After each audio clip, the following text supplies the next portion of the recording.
ਦਲੀਪ ਕੌਰ ਟਿਵਾਣਾ ਦਾ novel ਹੈ ਸਰਕੰਡਿਆਂ ਦੇ ਦੇਸ।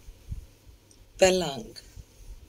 ਦਿਨ ਚੜ੍ਹਦਾ ਛਿਪ ਜਾਂਦਾ, ਚੜ੍ਹਦਾ ਛਿਪ ਜਾਂਦਾ। ਇਉਂ ਹੀ ਬੰਦੇ ਹੋ ਤੁਰੀ ਜਾਂਦੇ ਨੇ, ਜਿਵੇਂ ਕਿਸੇ ਨੇ ਟੋਭੇ 'ਚ ਡਲੀ ਸੁੱਟੀ ਹੋਵੇ। ਘੜੀ ਪਲ ਲਈ ਪਾਣੀ ਹਿਲਦਾ ਹੈ, ਲਹਿਰਾਂ ਗੋਲ ਦਾਇਰਿਆਂ 'ਚ ਬਣਦੀਆਂ ਨੇ, ਮਿਟਦੀਆਂ ਨੇ ਤੇ ਪਾਣੀ ਟਿਕ ਜਾਂਦਾ ਹੈ। ਡਲੀ ਧੁਰ ਥੱਲੇ ਟੋਭੇ ਦੀ ਡੂੰਘਾਣ 'ਚ ਕਿਧਰੇ ਖੋ ਜਾਂਦੀ ਹੈ ਜਾਂ ਖੁਰ ਜਾਂਦੀ ਹੈ। ਕਦੇ ਕਦੇ ਸਭ ਕੁਝ ਹੀ ਵਾਧੂ ਫਜ਼ੂਲ ਤੇ ਐਵੇਂ ਲੱਗਣ ਲੱਗ ਜਾਂਦਾ ਹੈ ਬਈ ਕੋਲੂ ਦੇ ਬਲਦ ਵਾਂਗ ਅੱਖਾਂ ਤੇ ਪੱਟੀ ਬੰਨੀ ਦਿਨ ਰਾਤ ਦੁਨੀਆਦਾਰੀ ਦੇ ਚੱਕਰਾਂ 'ਚ ਘੁੰਮਦੇ ਰਹਿੰਦੇ ਹਾਂ, ਬਿਨਾਂ ਸੋਚੇ ਵੀ ਕਿੱਥੋਂ ਤੁਰੇ ਸੀ ਤੇ ਆਪਣਾ ਕਿੱਥੇ ਹੈ। ਆਖਦੇ ਨੇ ਬਿੱਲੀ ਸ਼ੇਰ ਦੀ ਮਾਸੀ ਹੈ। ਉਹਨੇ ਸ਼ੇਰ ਨੂੰ ਸਭ ਦਾਅ ਪੇਚ ਸਿਖਾਏ। ਸ਼ੇਰ ਨੇ ਸੋਚਿਆ, ਹੁਣ ਮੈਂ ਇਹ ਤੋਂ ਕੀ ਲੈਣਾ, ਪਹਿਲਾਂ ਇਸੇ ਨੂੰ ਚੱਫੋ। ਸ਼ੇਰ ਦੀ ਨੀਤ ਦੇਖ ਮਾਰ ਕੇ ਟਪੋਸੀ ਬਿੱਲੀ ਦਰਖਤ ਤੇ ਚੜ੍ਹ ਗਈ। ਸ਼ੇਰ ਬੋਲਿਆ, ਮਾਸੀ ਇਹ ਤਾਂ ਤੂੰ ਮੈਨੂੰ ਸਿਖਾਇਆ ਨਹੀਂ। ਬੋਲੀ, ਫਿਰ ਮੇਰੇ ਕੋਲ ਕੀ ਰਹਿ ਜਾਂਦਾ। ਇਸੇ ਤਰ੍ਹਾਂ ਰੱਬ ਨੇ ਬੰਦੇ ਨੂੰ ਇੰਨਾ ਕੁਝ ਦੇ ਕੇ ਮਰਨ ਜੰਮਣ ਦਾ ਭੇਤ ਆਪਣੇ ਕੋਲ ਰੱਖ ਲਿਆ। ਇੱਕ ਮੌਸਮ ਆਉਂਦਾ ਹੈ, ਹਰੇ ਕਚੂਰ ਪੱਤੇ ਪੀਲੇ ਹੋ ਝੜੀ ਜਾਂਦੇ ਨੇ, ਝੜੀ ਜਾਂਦੇ ਨੇ। ਜਦੋਂ ਹਨੇਰੀ ਵਗਦੀ ਹੈ ਤੇ ਝੱਖੜ ਝੁੱਲਦਾ ਹੈ, ਉਹ ਟਾਹਣੀਆਂ ਵੀ ਕੜਕ ਜਾਂਦੀਆਂ ਨੇ ਜਿਨ੍ਹਾਂ ਨੇ ਪੰਛੀਆਂ ਤੇ ਆਲ੍ਹਣੇ ਪਾਏ ਹੁੰਦੇ ਨੇ। ਦਿਨ ਚੜ੍ਹਦਾ ਛਿਪ ਜਾਂਦਾ, ਚੜ੍ਹਦਾ ਛਿਪ ਜਾਂਦਾ। ਇਉਂ ਹੀ ਬੰਦੇ ਹੋ ਤੁਰੀ ਜਾਂਦੇ ਨੇ। ਅਜੇ ਕੱਲ੍ਹ ਦੀ ਗੱਲ ਲੱਗਦੀ ਹੈ, ਜਦੋਂ ਬੱਦਲ ਜਿਹੇ ਹੋਏ ਸੀ। ਕਦੇ ਕਦੇ ਕੋਈ ਕਣੀ ਵੀ ਡਿੱਗ ਪੈਂਦੀ। ਜਕੋ ਤਕੋ ਕਰਦੀ ਨੇ ਮੈਂ ਤਣੀ ਤੇ ਸੁੱਕਣੇ ਪਾਏ ਕੱਪੜੇ ਲਾ ਲਏ। ਕੁਝ ਅੰਦਰ ਖੁੰਟੀਆਂ ਉੱਤੇ ਸੁੱਕਣੇ ਪਾਤੇ ਤੇ ਕੁਝ ਨੂੰ ਸੋਚਿਆ ਸਲਾਬਿਆਂ ਨੂੰ ਇਸਤਰੀ ਕਰ ਲਵਾਂ। ਖਾਸ ਕਰ ਇਹਨਾਂ ਦਾ ਨਾਈਟ ਸੂਟ, ਜਿਹੜਾ ਦਫ਼ਤਰੋਂ ਆ ਕੇ ਇਹਨਾਂ ਨੇ ਪਾਉਣਾ ਸੀ। ਨਾਈਟ ਸੂਟ ਇਸਤਰੀ ਕਰਕੇ ਹਟੀ ਸੀ, ਆਪਣੀ ਚੁੰਨੀ ਕਰਨ ਲੱਗੀ ਸੀ, ਜਦੋਂ ਸੜਕ ਤੋਂ ਲੰਘੇ ਜਾਂਦੇ ਡਾਕੀਏ ਨੇ ਸਾਈਕਲ ਦੀ ਘੰਟੀ ਖੜਕਾਈ ਤੇ ਲੋਹੇ ਦੇ ਗੇਟ ਉੱਪਰ ਦੀ ਚਿੱਠੀਆਂ ਲਾਉਣ 'ਚ ਸੁੱਟ ਗਿਆ। ਖਿਆਲ ਆਇਆ, ਮੈਂ ਪਰਾਂ ਕਿਧਰੇ ਹੁੰਦੀ ਤਾਂ ਭਾਵੇਂ ਕਣੀਆਂ 'ਚ ਭੇਜੀ ਜਾਂਦੀਆਂ। ਲੈਟਰ ਬਾਕਸ ਦੀ ਵੀ ਕੀ ਗੱਲ ਦੱਸਾਂ, 2 ਵਾਰੀ ਲਗਵਾ ਚੁੱਕੇ ਆ। ਕੋਈ ਰਾਤ ਨੂੰ ਹੀ ਲਾ ਕੇ ਲੈ ਜਾਂਦਾ ਬਾਹਰੋਂ। ਅਜੀਬ ਕਿਸਮ ਦਾ ਜ਼ਮਾਨਾ ਆ ਗਿਆ। ਕਿਸੇ ਦਿਨ ਲੋਕਾਂ ਨੇ ਗਲੋਂ ਕੱਪੜੇ ਲਾਉਣ ਲੱਗ ਜਾਣਾ ਹੈ ਜੇ ਇਹੀ ਹਾਲ ਰਿਹਾ। ਇਸਤਰੀ ਦਾ ਸਵਿੱਚ ਕੱਟ ਕੇ ਇੱਕ ਪਾਸੇ ਖੜੀ ਕਰਕੇ ਮੈਂ ਚਿੱਠੀਆਂ ਚੁੱਕਣ ਗਈ। ਇੱਕ ਲਿਫਾਫੇ 'ਚ ਪਾਣੀ ਦਾ ਬਿੱਲ ਸੀ, ਦੂਜਾ ਖੱਤ ਵੀਰ ਦਾ ਸੀ। ਮੈਂ ਸਿਰਨਾਵੇਂ ਤੋਂ ਹੀ ਪਛਾਣ ਲਿਆ। ਵੀਰ ਮੇਰਾ ਮੇਰੇ ਨਾਲੋਂ 15 ਸਾਲ ਵੱਡਾ ਹੈ। 2 ਉਹਦੇ ਬੱਚੇ ਨੇ, ਇੱਕ ਲੜਕਾ ਤੇ ਇੱਕ ਲੜਕੀ, ਤੇ ਆਪ ਟੈਕਸ ਦੇ ਮਹਿਕਮੇ 'ਚ ਅਫਸਰ ਲੱਗਿਆ ਹੋਇਆ ਤੇ ਅੱਜ ਕੱਲ੍ਹ ਚੰਡੀਗੜ੍ਹ ਦੀ ਬਦਲੀ ਹੋਈ ਹੈ।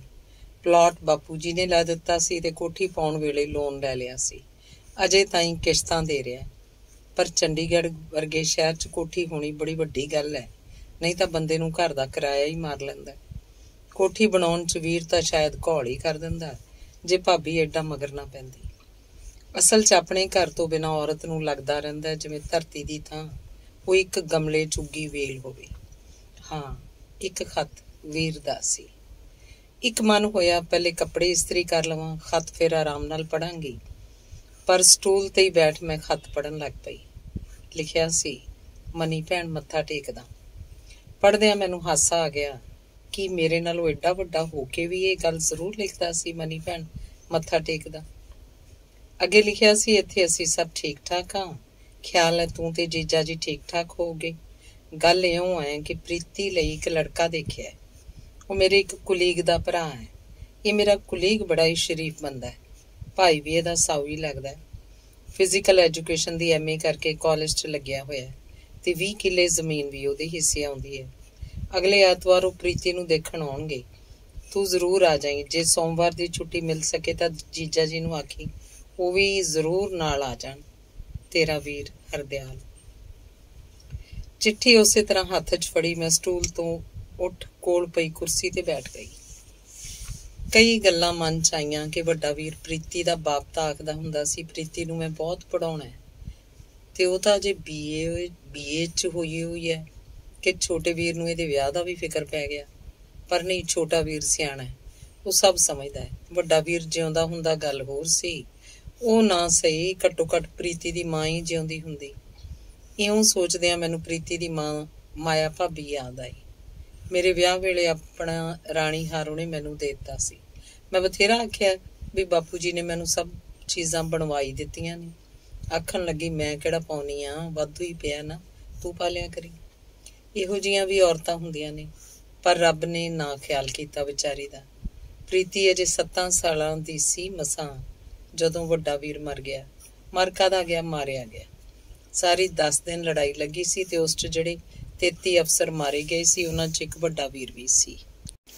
ਮਾਇਆ ਭਾਬੀ ਤੋਂ ਐਡਾ ਸਦਮਾ ਝੱਲਿਆ ਨਾ ਗਿਆ ਤੇ ਸਾਲ ਦੇ ਅੰਦਰ ਅੰਦਰ ਹੀ ਤੁਰਦੀ ਬਣੀ। ਸੋਚਦੀ ਆਂ ਚੰਦਰੀਏ ਤੂੰ ਆਪਣੀ ਧੀ ਬਾਰੇ ਤਾਂ ਸੋਚਦੀ, ਪਰ ਉਹਦੇ ਵੀ ਕੀ ਵੱਸ ਸੀ। ਉਹਨੇ ਸ਼ਾਇਦ ਕਦੇ ਸੋਚਿਆ ਵੀ ਨਹੀਂ ਸੀ ਕਿ ਉਸ ਨਾਲ ਇਉਂ ਐਡਾ ਵੱਡਾ ਭਾਣਾ ਵਰਤ ਜਾਊਗਾ। ਗੌਰਮੈਂਟ ਨੇ ਆਪਣੇ ਜਾਣੇ ਬਥੇਰਾ ਕੁਝ ਕੀਤਾ, ਪੈਨਸ਼ਨ ਲਾਤੀ, ਧੀ ਦੀ ਪੜ੍ਹਾਈ ਮੁਫਤ ਕਰ ਦਿੱਤੀ, ਘਰ ਪਾਉਣ ਲਈ ਪਲਾਟ ਦਿੱਤਾ, ਇੱਕ ਤਮਗਾ ਵੀ ਮਿਲਿਆ। ਪਰ ਇਸ ਸਭ ਕਾਸੇ ਨੂੰ ਮਾਇਆ ਭਾਬੀ ਨੇ ਕੀ ਕਰਨਾ ਸੀ? ਇਹ ਸਭ ਕੁਝ ਵੱਡੇ ਵੀਰ ਦੇ ਮੁਕਾਬਲੇ 'ਚ ਕੀ ਸੀ? ਬਸ ਇਹੋ ਜਿਹਾ ਗਮ ਹੱਡਾਂ 'ਚ ਬਹਿ ਗਿਆ ਕਿ ਬਰੀਕੀ ਤਾਪ ਚੜਨ ਲੱਗ ਪਿਆ। ਬਥੇਰੇ ਬਾਪੂ ਜੀ ਨੇ ਡਾਕਟਰ ਢੋਏ, ਬਥੇਰੇ ਇਲਾਜ ਕੀਤੇ, ਪਰ ਇਲਾਜ ਤਾਂ ਕੰਮ ਆਉਣ ਜੇ ਉਹਦੀ ਰਾਜ਼ੀ ਖੁਸ਼ੀ ਦੀ ਮਨਸ਼ਾ ਹੋਵੇ। ਬਸ ਇਹੀ ਆਖੀ ਜਾਵੇ, ਬਸ ਤੁਸੀਂ ਮੇਰੀ ਧੀ ਦਾ ਖਿਆਲ ਰੱਖਿਓ, ਮੈਂ ਨਹੀਂ ਹੁਣ ਬਚਣਾ। ਉਹੀ ਗੱਲ ਹੋਈ, ਨਾ ਹੀ ਬਚੀ। ਇਸ ਗੱਲ ਨੂੰ ਕਈ ਵਰੇ ਹੋ ਗਏ ਨੇ, ਪਰ ਮਾਇਆ ਭਾਬੀ ਹੁਣ ਵੀ ਮੈਨੂੰ ਕਈ ਵਾਰੀ ਯਾਦ ਆ ਜਾਂਦੀ ਹੈ। ਵੱਡੇ ਵੀਰ ਨੇ ਤਾਂ ਯਾਦ ਆਉਣਾ ਹੀ ਹੋਇਆ, ਉਹ ਤਾਂ ਭਲਾ ਮਾਂ ਜਾਇਆ ਸੀ। ਉਸੇ ਮਾਇਆ ਭਾਬੀ ਦੀ ਧੀ ਹੈ ਪ੍ਰੀਤੀ। ਹੁਣ ਪੂਰਾ ਨਾਂ ਇਹਦਾ ਪਰਮਜੀਤ ਹੈ, ਪਰ ਵੱਡੇ ਵੀਰ ਉਹਨੂੰ ਪ੍ਰੀਤੀ ਆਖਦਾ ਹੁੰਦਾ ਸੀ।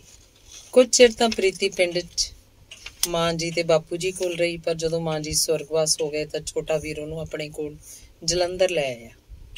ਉਦੋਂ ਉਹਦੀ ਬਦਲੀ ਜਲੰਧਰ ਦੀ ਹੋਈ ਸੀ। ਵੀਰ ਆਪ ਤਾਂ ਬਥੇਰਾ ਚੰਗਾ ਹੈ, ਪਰ ਉਹਦੀ ਵਹੁਟੀ ਨਹੀਂ ਇੰਨੀ ਚੰਗੀ। ਉਸ ਨਾਲ ਤਾਂ ਉਹਦੀ ਆਪਣੀ ਧੀ ਗੁੱਡੀ ਵੀ, ਜਿਹੜੀ 9ਵੀਂ ਜਮਾਤ 'ਚ ਪੜ੍ਹਦੀ ਹੈ, ਲੜਦੀ ਰਹਿੰਦੀ ਹੈ। ਆਖੇ ਬੀਬੀ ਸਾਰਾ ਦਿਨ ਆਕੜਦੀ ਰਹਿੰਦੀ ਹੈ। ਅਸਲ 'ਚ ਕੰਮਕਾਰ ਨੂੰ ਉਹ ਬੜੀ ਜਿੱਲੀ ਹੈ, ਜਿਸ ਕਰਕੇ ਕੰਮ ਸਾਰੇ ਰੁਲਦੇ ਰਹਿੰਦੇ ਨੇ ਤੇ ਉਹ ਗੁੱਸਾ ਜਵਾਕਾਂ ਤੇ ਕੱਢਦੀ ਰਹਿੰਦੀ ਹੈ। ਮੈਨੂੰ ਤਾਂ ਲੱਗਦਾ ਹੈ ਜੇ ਪ੍ਰੀਤੀ ਉਹਨਾਂ ਦੇ ਘਰ 'ਚ ਨਾ ਹੋਵੇ ਤਾਂ ਨਾ ਵੀਰ ਵੇਲੇ ਸਿਰ ਦਫ਼ਤਰ ਜਾ ਸਕੇ ਤੇ ਨਾ ਜਵਾਕ ਵੇਲੇ ਸਿਰ ਸਕੂਲ ਜਾ ਸਕਣ। ਕੰਮਕਾਰ ਨੂੰ ਪ੍ਰੀਤੀ ਦੀ ਮਾਂ ਵੀ ਏਡੀ ਛੋਲੀ ਸੀ, ਕੰਮ ਤਾਂ ਹੱਥਾਂ ਪੈਰਾਂ ਨੂੰ ਲਾ ਕੇ ਲੈ ਜਾਂਦੀ ਸੀ। ਪਿਛਲੀ ਵਾਰੀ ਜਦੋਂ ਮੈਂ ਉਹਨਾਂ ਕੋਲ ਚੰਡੀਗੜ੍ਹ ਗਈ ਸੀ ਤੇ ਮੈਂ ਭਾਬੀ ਨੂੰ ਆਖਿਆ ਵੀ ਸੀ ਵੀ ਸਾਰਾ ਕੰਮ ਪ੍ਰੀਤੀ ਦੇ ਹੀ ਗੱਲ ਕਾਹਤੋਂ ਪਾਤਾ।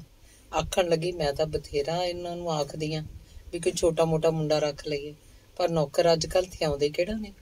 ਹਰੇਕ ਹੀ ਅਗਲਾ ਸਰਕਾਰੀ ਨੌਕਰੀ ਕੰਨੀ ਭੱਜਦਾ। ਜਵਾਬ ਸੁਣ ਕੇ ਜਾਣੀ ਮੇਰਾ ਜੀ ਜਲ ਗਿਆ ਵੀ ਹੈ ਚੰਦਰੀਏ, ਇਹਨੂੰ ਤੂੰ ਨੌਕਰ ਦੀ ਥਾਂ ਸਮਝ ਲਿਆ। ਹੁੰਦੇ ਨਾ ਇਹਦੇ ਮਾਪਿਓ ਜਿਉਂਦੇ, ਪਰ ਕਈ ਤੀਵੀਆਂ ਦਾ ਕਸੂਰ ਨਹੀਂ ਹੁੰਦਾ, ਉਹਨਾਂ ਦੀ ਲਿਆਕਤ ਹੀ ਇੰਨੀ ਹੁੰਦੀ ਹੈ। ਪ੍ਰੀਤੀ ਨੂੰ ਜਦ ਆਖਿਆ ਤਾਂ ਹੱਸ ਕੇ ਚੁੱਪ ਕਰ ਗਈ। ਉਹ ਬੋਲਦੀ ਉਹ ਬੜਾ ਘੱਟ ਹੈ, ਆਖਣਾ ਕੀ ਸੀ।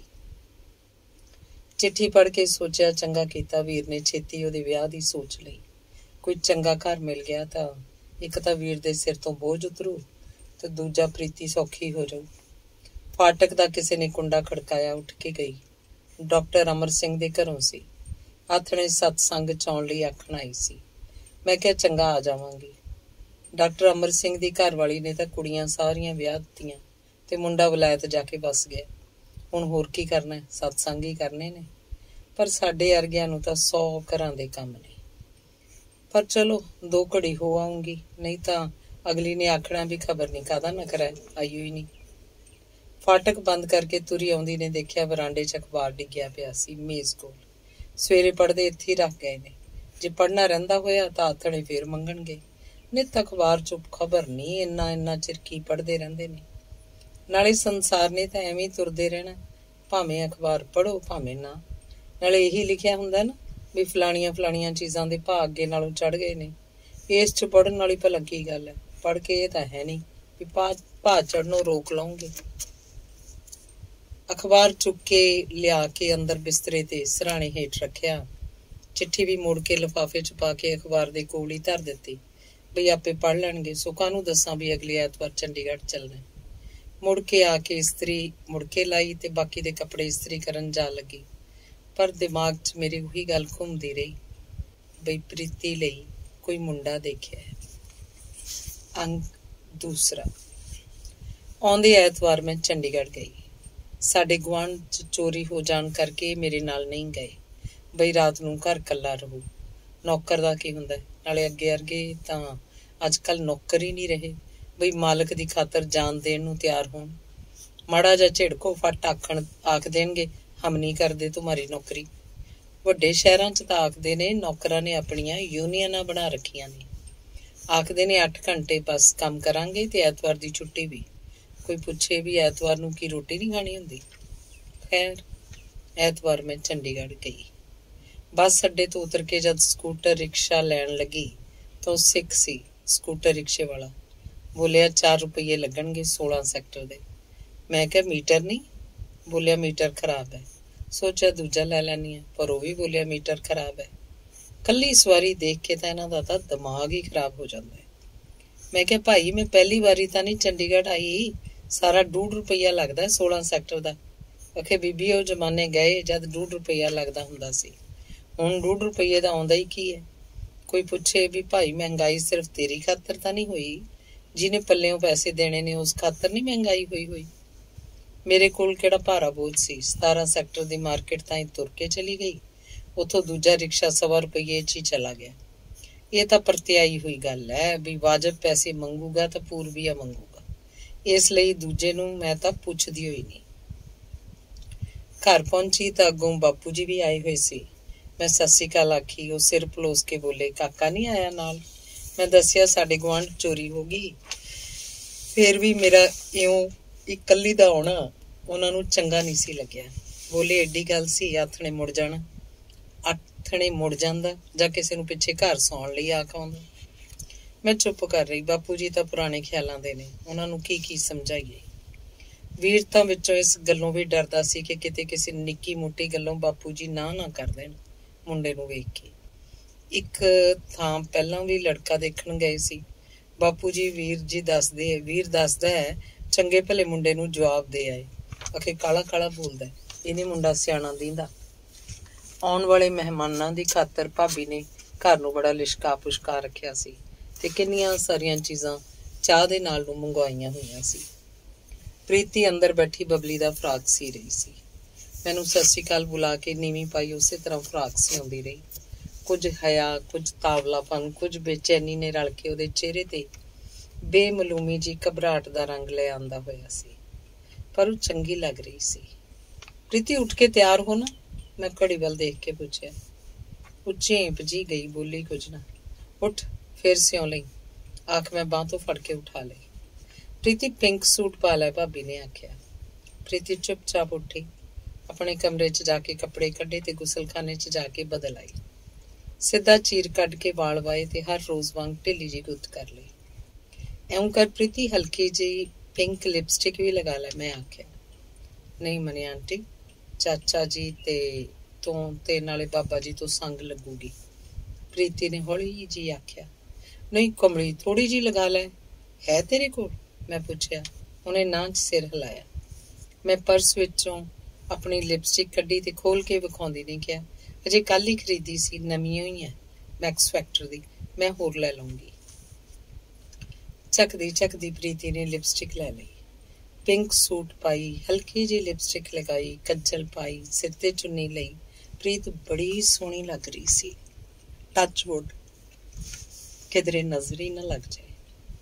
ਮੈਂ ਕੁਰਸੀ ਦੀ ਬਾਂਹ ਛੂੰਹਦਿਆਂ ਕਿਹਾ, ਲੈ ਪ੍ਰੀਤ, ਬਾਪੂ ਜੀ ਨੂੰ ਚਾਹ ਦਾ ਕੱਪ ਦੇ ਆ, ਉਹਨਾਂ ਦਾ ਤਾਂ ਟਾਈਮ ਹੋ ਗਿਆ, ਨਾਲੇ ਇਸ ਵੇਲੇ ਮਾਵਾ ਲੈਂਦੇ ਹੁੰਦੇ ਨੇ ਅਫੀਮ ਦਾ ਚਾਹ ਨਾਲ। ਭਾਬੀ ਪ੍ਰੀਤ ਨੂੰ ਚਾਹ ਦਾ ਕੱਪ ਫੜਾਉਂਦੀ ਬੋਲੀ। ਚਾਚੀ ਜੀ ਸੌਂਗ ਲੱਗਦੀ ਹੈ ਮੈਨੂੰ ਤਾਂ, ਪ੍ਰੀਤ ਨੇ ਬਾਹਰ ਆਉਣ ਤੋਂ ਝਿਜਕਦਿਆਂ ਕਿਹਾ। ਲੈ ਹੈ ਕਮਲੀ, ਕਦੇ ਮਾਪਿਆਂ ਤੋਂ ਵੀ ਸੰਗੀਤ ਹੈ, ਮੈਂ ਆਖਿਆ। ਪ੍ਰੀਤ ਚਾਹ ਦਾ ਕੱਪ ਬਾਪੂ ਜੀ ਨੂੰ ਫੜਾ ਕੇ ਝੱਟ ਹੀ ਮੁੜ ਗਈ, ਪਰ ਮੈਂ ਉਹਨਾਂ ਦੇ ਕੋਲ ਆ ਕੇ ਬੈਠ ਗਈ। ਵੀਰ ਵੀ ਉੱਥੇ ਬੈਠਾ ਸੀ। ਤੁਸੀਂ ਨਹੀਂ ਪੀਣੀ ਚਾਹ? ਬਾਪੂ ਜੀ ਨੇ ਡੱਬੀ 'ਚੋਂ ਮਾਵਾ ਕੱਢਦਿਆਂ ਪੁੱਛਿਆ। ਪੀਨੇ ਆ, ਕੋਈ ਨਹੀਂ, ਆ ਲੈਣ ਦਿਓ ਉਹਨਾਂ ਨੂੰ ਵੀ, ਵੀਰ ਬੋਲਿਆ। ਮਨੀ ਨੂੰ ਤਾਂ ਦੇਣੀ ਸੀ, ਬਾਪੂ ਜੀ ਮੇਰੇ ਵੱਲ ਝਾਕ ਕੇ ਕਿਹਾ। ਕੋਈ ਨਹੀਂ ਬਾਪੂ ਜੀ, ਪੀ ਲੈਨੇ ਆ, ਮੈਂ ਕਿਹਾ। ਜੇ ਗੱਲ ਬਣ ਜੇ ਤਾਂ ਚੰਗਾ ਹੈ, ਵੀਰ ਨੇ ਜ਼ਰਾ ਕੁ ਚਿੰਤਾਤੁਰ ਹੋ ਕੇ ਕਿਹਾ। ਲੈ ਬਣੂ ਕਿਉਂ ਨਹੀਂ, ਸਾਡੀ ਪ੍ਰੀਤ 'ਚ ਕੀ ਘਾਟ ਹੈ, ਮੈਂ ਆਖਿਆ। ਅੱਜ ਕੱਲ ਲੋਕਾਂ ਦਾ ਦੀਨ ਮਾਨ ਹੀ ਕੋਈ ਨਹੀਂ।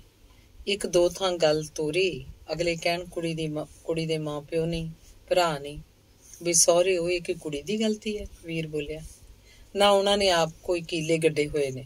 ਜੇ ਕੱਲ ਨੂੰ ਉਹ ਮਰ ਜਾਣ ਤੇ ਉਹਨਾਂ ਦੀਆਂ ਕੁੜੀਆਂ ਨੂੰ ਕੋਈ ਆਖੇ। ਬਾਪੂ ਜੀ ਗੁੱਸੇ ਨਾਲ ਬੋਲੇ। ਇਹ ਬਾਪੂ ਜੀ, ਕਈ ਤਾਂ ਲੋਕ ਕਾਰਮਾਂ ਹੀ ਬੜੀਆਂ ਕਾਰਮਣ ਲੱਗ ਜਾਂਦੇ ਨੇ। ਆਨੀ ਬਹਾਨੀ ਦੱਸਣਗੇ ਬਈ ਵੱਡੇ ਮੁੰਡੇ ਨੂੰ ਆਹ ਕੁਛ ਆਇਆ ਸੀ, ਅਸੀਂ ਆਪਣੀ ਲੜਕੀ ਨੂੰ ਆਹ ਕੁਛ ਦਿੱਤਾ ਸੀ, ਫਲਾਣੇ ਥਾਂ ਤੋਂ ਰਿਸ਼ਤਾ ਕਰਨਾ ਹੈ, ਆਹ ਕੁਛ ਦੇਣਾ ਕਾਰਮ ਦੇ ਸੀ।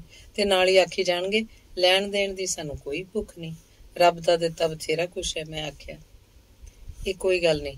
ਮੈਂ ਤਾਂ ਹਰਦਿਆਲ ਨੂੰ ਆਖਿਆ ਸੀ ਵੀ ਕੋਈ ਚੰਗਾ ਟਿਕਾਣਾ ਮਿਲ ਜੇ, ਜੋ ਕਹਿਣਗੇ ਔਖੇ ਸੌਖੇ ਕਰ ਦਿਆਂਗੇ। ਬਾਪੂ ਜੀ ਬੋਲੇ। ਪਰ ਬਾਪੂ ਜੀ ਅੱਜ ਪ੍ਰੀਤ ਤੇ ਇੰਨਾ ਖਰਚ ਕਰੋਗੇ, ਕੱਲ ਨੂੰ ਉਹਨੂੰ ਬਬਲੀ ਤੇ ਵੀ ਓਨਾ ਹੀ ਕਰਨਾ ਪਊ। ਮੈਂ ਕਿਹਾ ਮੈਨੂੰ ਫਿਕਰ ਪ੍ਰੀਤ ਦਾ ਹੀ ਹੈ, ਬਬਲੀ ਵਾਰੀ ਦੇਖੀ ਜਾਊ। ਵੀਰ ਵਿੱਚੋਂ ਹੀ ਬੋਲਿਆ। ਸ਼ਾਇਦ ਉਹ ਆ ਗਈ। ਫਾਟਕ ਤੇ ਆ ਕੇ ਰੁਕੀ ਇੱਕ ਕਾਰ ਵੱਲ ਵੇਖ ਕੇ ਮੈਂ ਕਿਹਾ ਹਾਂ ਉਹੀ ਨਹੀਂ। ਆਖ ਵੀਰ ਕਾਲੀ ਕਾਲੀ ਬਾਹਰ ਗਿਆ। ਵੀਰ ਨੇ ਫਾਟਕ ਖੋਲਿਆ, ਕਾਰ ਅੰਦਰ ਆ ਗਈ। ਇਹ ਤਾਂ ਲੜਕਾ ਨਹੀਂ ਲੱਗਦਾ। ਇੱਕ ਜਨਾਨੀ ਦੇ ਨਾਲ ਇੱਕ ਆਦਮੀ ਆਉਂਦਾ ਦੇਖ ਮੈਂ ਸੋਚਿਆ ਇਹ ਮੇਰੀ ਭੈਣ ਹੈ ਮਨੀ, ਇਹ ਬਾਪੂ ਜੀ ਨੇ। ਵੀਰ ਨੇ ਸਾਡੇ ਵੱਲ ਹੱਥ ਕਰਕੇ ਕਿਹਾ ਤੇ ਫਿਰ ਉਹਨਾਂ ਵੱਲ ਇਸ਼ਾਰਾ ਕਰਕੇ ਬੋਲਿਆ ਇਹ ਹਰਨਾਮ ਹੋਰੀ ਨੇ ਤੇ ਇਹ ਬੀਬੀ ਹੈ ਇਹਨਾਂ ਦੇ ਘਰ। ਜਗਮੋਹਨ ਹੋਰੀ ਨਹੀਂ ਆਏ? ਸਾਡੀ ਜਾਣ ਪਛਾਣ ਕਰਾਉਣ ਮਗਰੋਂ ਵੀਰ ਨੇ ਉਹਨਾਂ ਨੂੰ ਪੁੱਛਿਆ। ਮੈਂ ਬਥੇਰਾ ਕਿਹਾ ਵੀ ਚੱਲ, ਬੋਲਿਆ ਤੁਸੀਂ ਵੇਖ ਆਓ। ਹਰਨਾਮ ਦੇ ਘਰੋਂ ਉਸ ਔਰਤ ਨੇ ਦੱਸਿਆ। ਆਖਦਾ ਸੀ ਭਾਬੀ ਪਸੰਦ ਕਰ ਲਵੇ, ਮੈਂ ਕੀ ਦੇਖਣਾ ਹੈ। ਹਰਨਾਮ ਨੇ ਆਪਣੀ ਵਹੁਟੀ ਵੱਲ ਝਾਕ ਕੇ ਕਿਹਾ। ਅਸੀਂ ਵੀ ਤਾਂ ਉਹਨੂੰ ਦੇਖ ਲੈਂਦੇ। ਮੈਂ ਹੱਸ ਕੇ ਕਿਹਾ ਦੇਖ ਲਓ, ਮੁੰਡਾ ਤਾਂ ਸਾਡਾ ਲੱਖਾਂ ਚੋਂ ਇੱਕ ਹੈ। ਏਡਾ ਲੰਮਾ ਉੱਚਾ ਜਵਾਨ, ਹਰੇਕ ਪੁੱਛਦਾ ਸੀ ਸਾਕ ਲਈ, ਪਰ ਮੰਨਦਾ ਹੀ ਨਹੀਂ ਸੀ। ਹੁਣ ਜਾ ਕੇ ਕਿਤੇ ਮਸਾਂ ਮਨਾਇਆ ਲੜ ਲੁੜ ਕੇ। ਬਸੰਤ ਹਰਨਾਮ ਦੀ ਵਹੁਟੀ ਤੇ ਜਗਮੋਹਨ ਦੀ ਭਾਬੀ ਨੇ ਦੱਸਿਆ। ਬਹੁਤੀ ਗੱਲ ਤਾਂ ਬੰਦੇ ਵਧੀਆ ਨੇ। ਵੀਰ ਨੇ ਹਰਨਾਮ ਹੋਰਾਂ ਵੱਲ ਝਾਕ ਕੇ ਜਿਵੇਂ ਬਾਪੂ ਜੀ ਨੂੰ ਆਖਿਆ। ਸਾਊ ਸਾਡੀ ਪ੍ਰੀਤ ਵੀ ਬਹੁਤ ਹੈ। ਸਾਰਿਆਂ ਨੂੰ ਸਤਿ ਸ੍ਰੀ ਅਕਾਲ ਬੁਲਾ ਕੇ ਕੁਰਸੀ ਤੇ ਬੈਠਦੀ ਭਾਬੀ ਬੋਲੀ। ਚਾਹ ਚੂ ਲਿਆਓ, ਵੀਰ ਨੇ ਉਹਨੂੰ ਕਿਹਾ। ਭਾਬੀ ਉੱਠ ਕੇ ਅੰਦਰ ਚਲੀ ਗਈ। ਹੋਰ ਸੁਣਾਓ ਕੀ ਹਾਲ ਹੈ? ਵੀਰ ਨੇ ਸਿਰਫ ਗੱਲ ਕਰਨ ਲਈ ਹਰਨਾਮ ਨੂੰ ਆਖਿਆ। ਠੀਕ ਹੈ, ਪਿਛਲੇ ਹਫ਼ਤੇ ਜਗਮੋਹਨ ਦੀ ਬਦਲੀ ਹੋ ਗਈ ਸੀ ਕਪੂਰਥਲੇ ਦੀ। ਇੱਕ ਮਿਨਿਸਟਰ ਨੂੰ ਆਖ ਰੁਕਵਾਣੀ ਪਈ, ਹਰਨਾਮ ਹੋਰਾਂ ਨੇ ਦੱਸਿਆ। ਸ਼ਹਿਰ ਦਾ ਕਪੂਰਥਲਾ ਵੀ ਮਾੜਾ ਨਹੀਂ। ਮੈਂ ਆਖਿਆ ਮਨੀ ਭੈਣ ਥੋੜੇ ਆਖੂਗੀ ਕਪੂਰਥਲੇ ਨੂੰ ਮਾੜਾ, ਤੇਰੇ ਸਹੁਰੇ ਉੱਥੇ ਜੋ ਹੋਏ। ਵੀਰ ਨੇ ਮਜ਼ਾਕ ਕੀਤਾ। ਅਸਲ 'ਚ ਹਰਨਾਮ ਹੋਰੀ ਦੱਸਣ ਲੱਗੇ, ਅਸਲ 'ਚ ਇਕੱਲਾ ਉਹ ਰਿਹਾ ਨਹੀਂ ਕਿਤੇ, ਨਾਲੇ ਉਹਦੀ ਭਾਬੀ ਨੇ ਬਹੁਤ ਹੀ ਵਿਗਾੜ ਰੱਖਿਆ। ਆਪ ਕੋਈ ਕੰਮ ਕਰਨ ਦੀ ਆਦਤ ਹੀ ਨਹੀਂ। ਇਹ ਘਰ ਨਾ ਹੋਵੇ ਤਾਂ ਬਿਨਾਂ ਰੋਟੀ ਖਾਦੇ ਬੈਠਾ ਰਹੂ, ਪਰ ਆਪ ਪਾ ਕੇ ਨਹੀਂ ਖਾਂਦਾ। ਪ੍ਰੀਤੀ ਭਾਬੀ ਦੇ ਨਾਲ ਚਾਹ ਲਈ ਆ ਰਹੀ ਸੀ। ਜ਼ਰਾ ਕੁਝ ਝੁੱਕ ਕੇ ਉਹਨੇ ਸਭ ਨੂੰ ਸਤਿ ਸ੍ਰੀ ਅਕਾਲ ਆਖੀ। ਚਾਹ ਵਾਲੀ ਟਰੇ ਮੇਜ਼ ਤੇ ਰੱਖ ਕੇ ਚਾਹ ਬਣਾਉਣ ਲੱਗ ਪਈ। ਭਾਬੀ ਨੇ ਖਾਣ ਵਾਲੀਆਂ ਚੀਜ਼ਾਂ ਦੂਜੇ ਮੇਜ਼ ਉੱਤੇ ਲਿਆ ਰੱਖੀਆਂ। ਚੀਨੀ ਕਿੰਨੀ? ਪ੍ਰੀਤ ਨੇ ਬਸੰਤ ਨੂੰ ਪੁੱਛਿਆ। 2 ਚਮਚ। ਉਹ ਘੋਕ ਕੇ ਪ੍ਰੀਤ ਵੱਲ ਝਾਕਦੀ ਬੋਲੀ। ਪ੍ਰੀਤ ਨੇ ਚਾਹ ਬਣਾ ਦਿੱਤੀ। ਭਾਬੀ ਨੇ ਸਭ ਨੂੰ ਇੱਕ ਇੱਕ ਖਾਲੀ ਪਲੇਟ ਫੜਾ ਦਿੱਤੀ ਤੇ ਖਾਣ ਵਾਲੀਆਂ ਚੀਜ਼ਾਂ ਚੁੱਕ ਕੇ ਦਿੰਦੀ ਰਹੀ, ਪਰ ਬਾਪੂ ਜੀ ਨੇ ਕੁਝ ਨਾ ਲਿਆ। ਚਾਹ ਉਹਨਾਂ ਹੁਣੇ ਪੀਤੀ ਸੀ। ਚਾਹ ਫੜਾ ਕੇ ਘਟ ਗਿਆ। 1 ਚਮਚ ਲੈਣ ਦੇ ਬਹਾਨੇ ਪ੍ਰੀਤ ਅੰਦਰ ਚਲੀ ਗਈ। ਮੁੜ ਕੇ ਨਹੀਂ ਆਈ। ਚਮਚ ਉਹਨੇ ਬਬਲੀ ਕੋਲ ਭੇਜ ਦਿੱਤਾ। ਚਾਹ ਪੀਂਦੇ ਸਭ ਲੋਕ ਆਪਣੀਆਂ ਆਪਣੀਆਂ ਸੋਚਾਂ 'ਚ ਜਿਵੇਂ ਗੁੰਮੇ ਇੱਕ ਦੂਜੇ ਵੱਲ ਝਾਕਦੇ ਰਹੇ। ਮੈਂ ਇੱਕ ਅੱਧੀ ਵਾਰੀ ਬਾਪੂ ਜੀ ਵੱਲ ਵੇਖਿਆ। ਉਹ ਅਣਜਾਣ ਜੇ ਬਣੇ ਸਭ ਕੁਝ ਵੇਖ ਰਹੇ ਸਨ। ਚਾਹ ਮੁੱਕੀ। ਖਾਲੀ ਪਿਆਲੀਆਂ ਪਲੇਟਾਂ ਟਰੇ 'ਚ ਰੱਖ ਭਾਬੀ ਅੰਦਰ ਲੈ ਗਈ। ਵੀਰ ਨੇ ਉਤਾਵਲੇ ਮੂੰਹ ਨਾਲ ਜਗਮੋਹਨ ਦੀ ਭਾਬੀ ਦੇ ਭਰਾ ਵੱਲ ਵੇਖਿਆ। ਠੀਕ ਹੈ ਫਿਰ? ਜਗਮੋਹਨ ਦੇ ਭਰਾ ਹਰਨਾਮ ਨੇ ਕਿਹਾ। ਆਹੋ ਠੀਕ ਹੀ ਹੈ। ਆਖਦੀ ਜਗਮੋਹਨ ਦੀ ਭਾਬੀ ਨੇ ਪਰਸ ਖੋਲਿਆ ਤੇ ਵਿੱਚੋਂ 21 ਰੁਪਏ ਕੱਢ ਕੇ ਕੋਲ ਆ ਕੇ ਬੈਠੀ ਭਾਬੀ ਨੂੰ ਫੜਾਉਂਦੀ ਨੇ ਕਿਹਾ, ਇਹ ਸਾਡੇ ਵੱਲੋਂ ਸ਼ਗਨ। ਕੀ ਨਾਂ ਹੈ ਲੜਕੀ ਦਾ? ਪਹਿਲਾਂ ਲੜਕੇ ਨਾਲ ਤਾਂ ਗੱਲ ਕਰ ਲਓ, ਬਾਪੂ ਜੀ ਨੇ ਵਿੱਚੋਂ ਟੋਕਿਆ। ਮਤਲਬ ਉਹਨਾਂ ਦਾ ਸੀ ਪਹਿਲਾਂ ਲੜਕਾ ਤਾਂ ਦੇਖ ਲਓ। ਲੜਕਾ ਮੇਰਾ ਦੇਖਿਆ ਹੋਇਆ ਬਾਪੂ ਜੀ, ਤੁਸੀਂ ਆਖੋਗੇ ਤਾਂ ਸਵੇਰੇ ਵਿਖਾ ਲਿਆਉਂਗਾ, ਵੀਰ ਨੇ ਆਖਿਆ, ਜਿਹਦਾ ਮਤਲਬ ਸੀ ਬਾਪੂ ਜੀ ਗੱਲ ਨੂੰ ਕਿਸੇ ਸਿਰੇ ਲੱਗਣ ਦਿਓ। ਬਾਪੂ ਜੀ ਉੱਠ ਕੇ ਬਾਹਰ ਲੌਨ 'ਚ ਆ ਬੈਠੇ। ਪ੍ਰੀਤ ਪਰਮਜੀਤ ਹੈ ਨਾਂ। ਭਾਬੀ ਨੇ ਬਸੰਤ ਦੀ ਗੱਲ ਦਾ ਜਵਾਬ ਦਿੱਤਾ। ਸ਼ਾਦੀ ਕਦੋਂ ਕੁ ਕਰਨ ਦਾ ਖਿਆਲ ਹੈ? ਵੀਰ ਨੇ ਪੁੱਛਿਆ। ਕਰ ਲਵਾਂਗੇ ਸਰਦੀਆਂ 'ਚ, ਜਗਮੋਹਨ ਦੀ ਭਾਬੀ ਬੋਲੀ। ਮੈਂ ਚੁੱਪ ਜਿਹਾ ਕਰ ਗਈ। ਸਰਦੀਆਂ 'ਚ ਤਾਂ ਅਜੇ ਕਈ ਮਹੀਨੇ ਪਏ ਸੀ। ਠੀਕ ਹੈ, ਜਿਵੇਂ ਤੁਸੀਂ ਆਖੋ, ਵੀਰ ਨੇ ਗੱਲ ਸਿਰੇ ਚੜ ਜਾਣ ਤੋਂ ਖੁਸ਼ ਹੋ ਕੇ ਕਿਹਾ। ਬਾਕੀ ਵਿਹਾਰ ਵਿਹੂਰ ਸਾਨੂੰ ਦੱਸ ਦਿਓ, ਭਾਬੀ ਨੇ ਸਾਊ ਜਿਹਾ ਮੂੰਹ ਬਣਾ ਕੇ ਕਿਹਾ। देखो जी, सानू तां कासे दी भुख नहीं, बाकी जो अगले ने देना अपने नक लज लई नूं देना जां अपनी धी नूं देना। नाले विहारां दा की है, चंगे घर सारे ही विहार करदे ने ते ਜਿਹੜੇ नहीं कर सकदे आख ਦਿੰਦੇ ਨੇ ਵੀ ਵਿਹਾਰਾਂ 'ਚ ਕੀ ਪਿਆ। ਜਗਮੋਹਨ ਦੀ ਭਾਬੀ ਪਰਸ ਵਿੱਚੋਂ ਰੇਸ਼ਮੀ ਰੁਮਾਲ ਕੱਢ ਕੇ ਆਪਣਾ ਮੂੰਹ ਪੂੰਝਦੀ ਬੋਲੀ, ਕੋਈ ਨਹੀਂ, ਉਹ ਕਰ ਲਾਂਗੇ। ਵੀਰ ਨੇ ਗੱਲ ਮੁਕਾਉਣ ਵਾਂਗ ਭਾਬੀ ਨੂੰ ਆਖਿਆ, ਚੱਲੀਏ ਫਿਰ। ਜਗਮੋਹਨ ਦੇ ਭਰਾ ਹਰਨਾਮ ਹੋਰਾਂ ਨੇ ਆਪਣੀ ਵਹੁਟੀ ਵੱਲ ਝਾਕ ਕੇ ਪੁੱਛਿਆ, ਰਹੋ ਅੱਜ? ਭਾਬੀ ਵਿੱਚੋਂ ਹੀ ਬੋਲੀ, ਆਹੋ ਚੱਲੀਏ, ਆਥਣ ਹੋ ਚੱਲਿਆ। ਬਸੰਤ ਜਗਮੋਹਨ ਦੀ ਭਾਬੀ ਉੱਠਦੀ ਬੋਲੀ, ਮਿਲਦੇ ਗਿਲਦੇ ਰਿਹਾ ਕਰੋ, ਹੁਣ ਤਾਂ ਆਪਾਂ ਰਿਸ਼ਤੇਦਾਰ ਹੋ ਗਏ। ਭਾਬੀ ਨੇ ਉਸ ਔਰਤ ਨੂੰ ਖੁਸ਼ ਹੋ ਕੇ ਕਿਹਾ, ਤੁਸੀਂ ਆਇਓ ਕਦੇ ਸੰਗਰੂਰ ਆਏ ਤਾਂ। ਸਾਰੇ ਘਰ ਵੱਲੇ ਧਿਆਨ ਨਾਲ ਦੇਖਦੀ ਉਹ ਬੋਲੀ, ਪ੍ਰੀਤ ਨੂੰ ਸੱਦੋ ਬਈ, ਇਹ ਚੱਲੇ ਨੇ। ਵੀਰ ਨੇ ਮੇਰੀ ਵੱਲ ਝਾਕ ਕੇ ਕਿਹਾ। ਮੈਂ ਜਾ ਕੇ ਪ੍ਰੀਤ ਨੂੰ ਬੁਲਾ ਲਿਆਈ। ਉਹ ਝਕਦੀ ਨੇ ਨੀਵੀਂ ਪਾਈ ਸਤਿ ਸ੍ਰੀ ਅਕਾਲ ਆਖੀ। ਉਸ ਔਰਤ ਬਸੰਤ ਨੇ ਭਾਬੀ ਦੇ ਮੇਜ਼ ਉੱਪਰ ਰੱਖ ਦਿੱਤੇ ਹੋਏ ਉਹੀ 21 ਰੁਪਈਏ ਚੁੱਕ ਗਈ।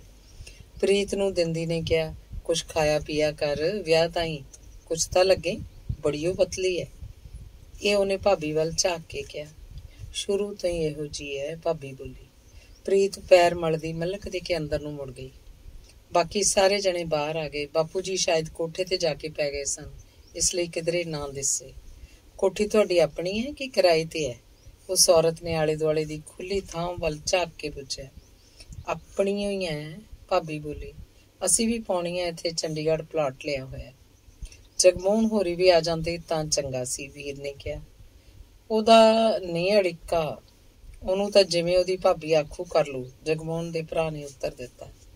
ਵੀਰ ਨੇ ਜ਼ਰਾ ਕੁ ਝੁੱਕ ਕੇ ਉਸ ਆਪਣੇ ਕੁਲੀਗ ਨਾਲ ਹੱਥ ਮਿਲਾਇਆ ਤੇ ਉਹਦੀ ਵਹੁਟੀ ਨੂੰ ਸਤਿ ਸ੍ਰੀ ਅਕਾਲ ਆਖੀ।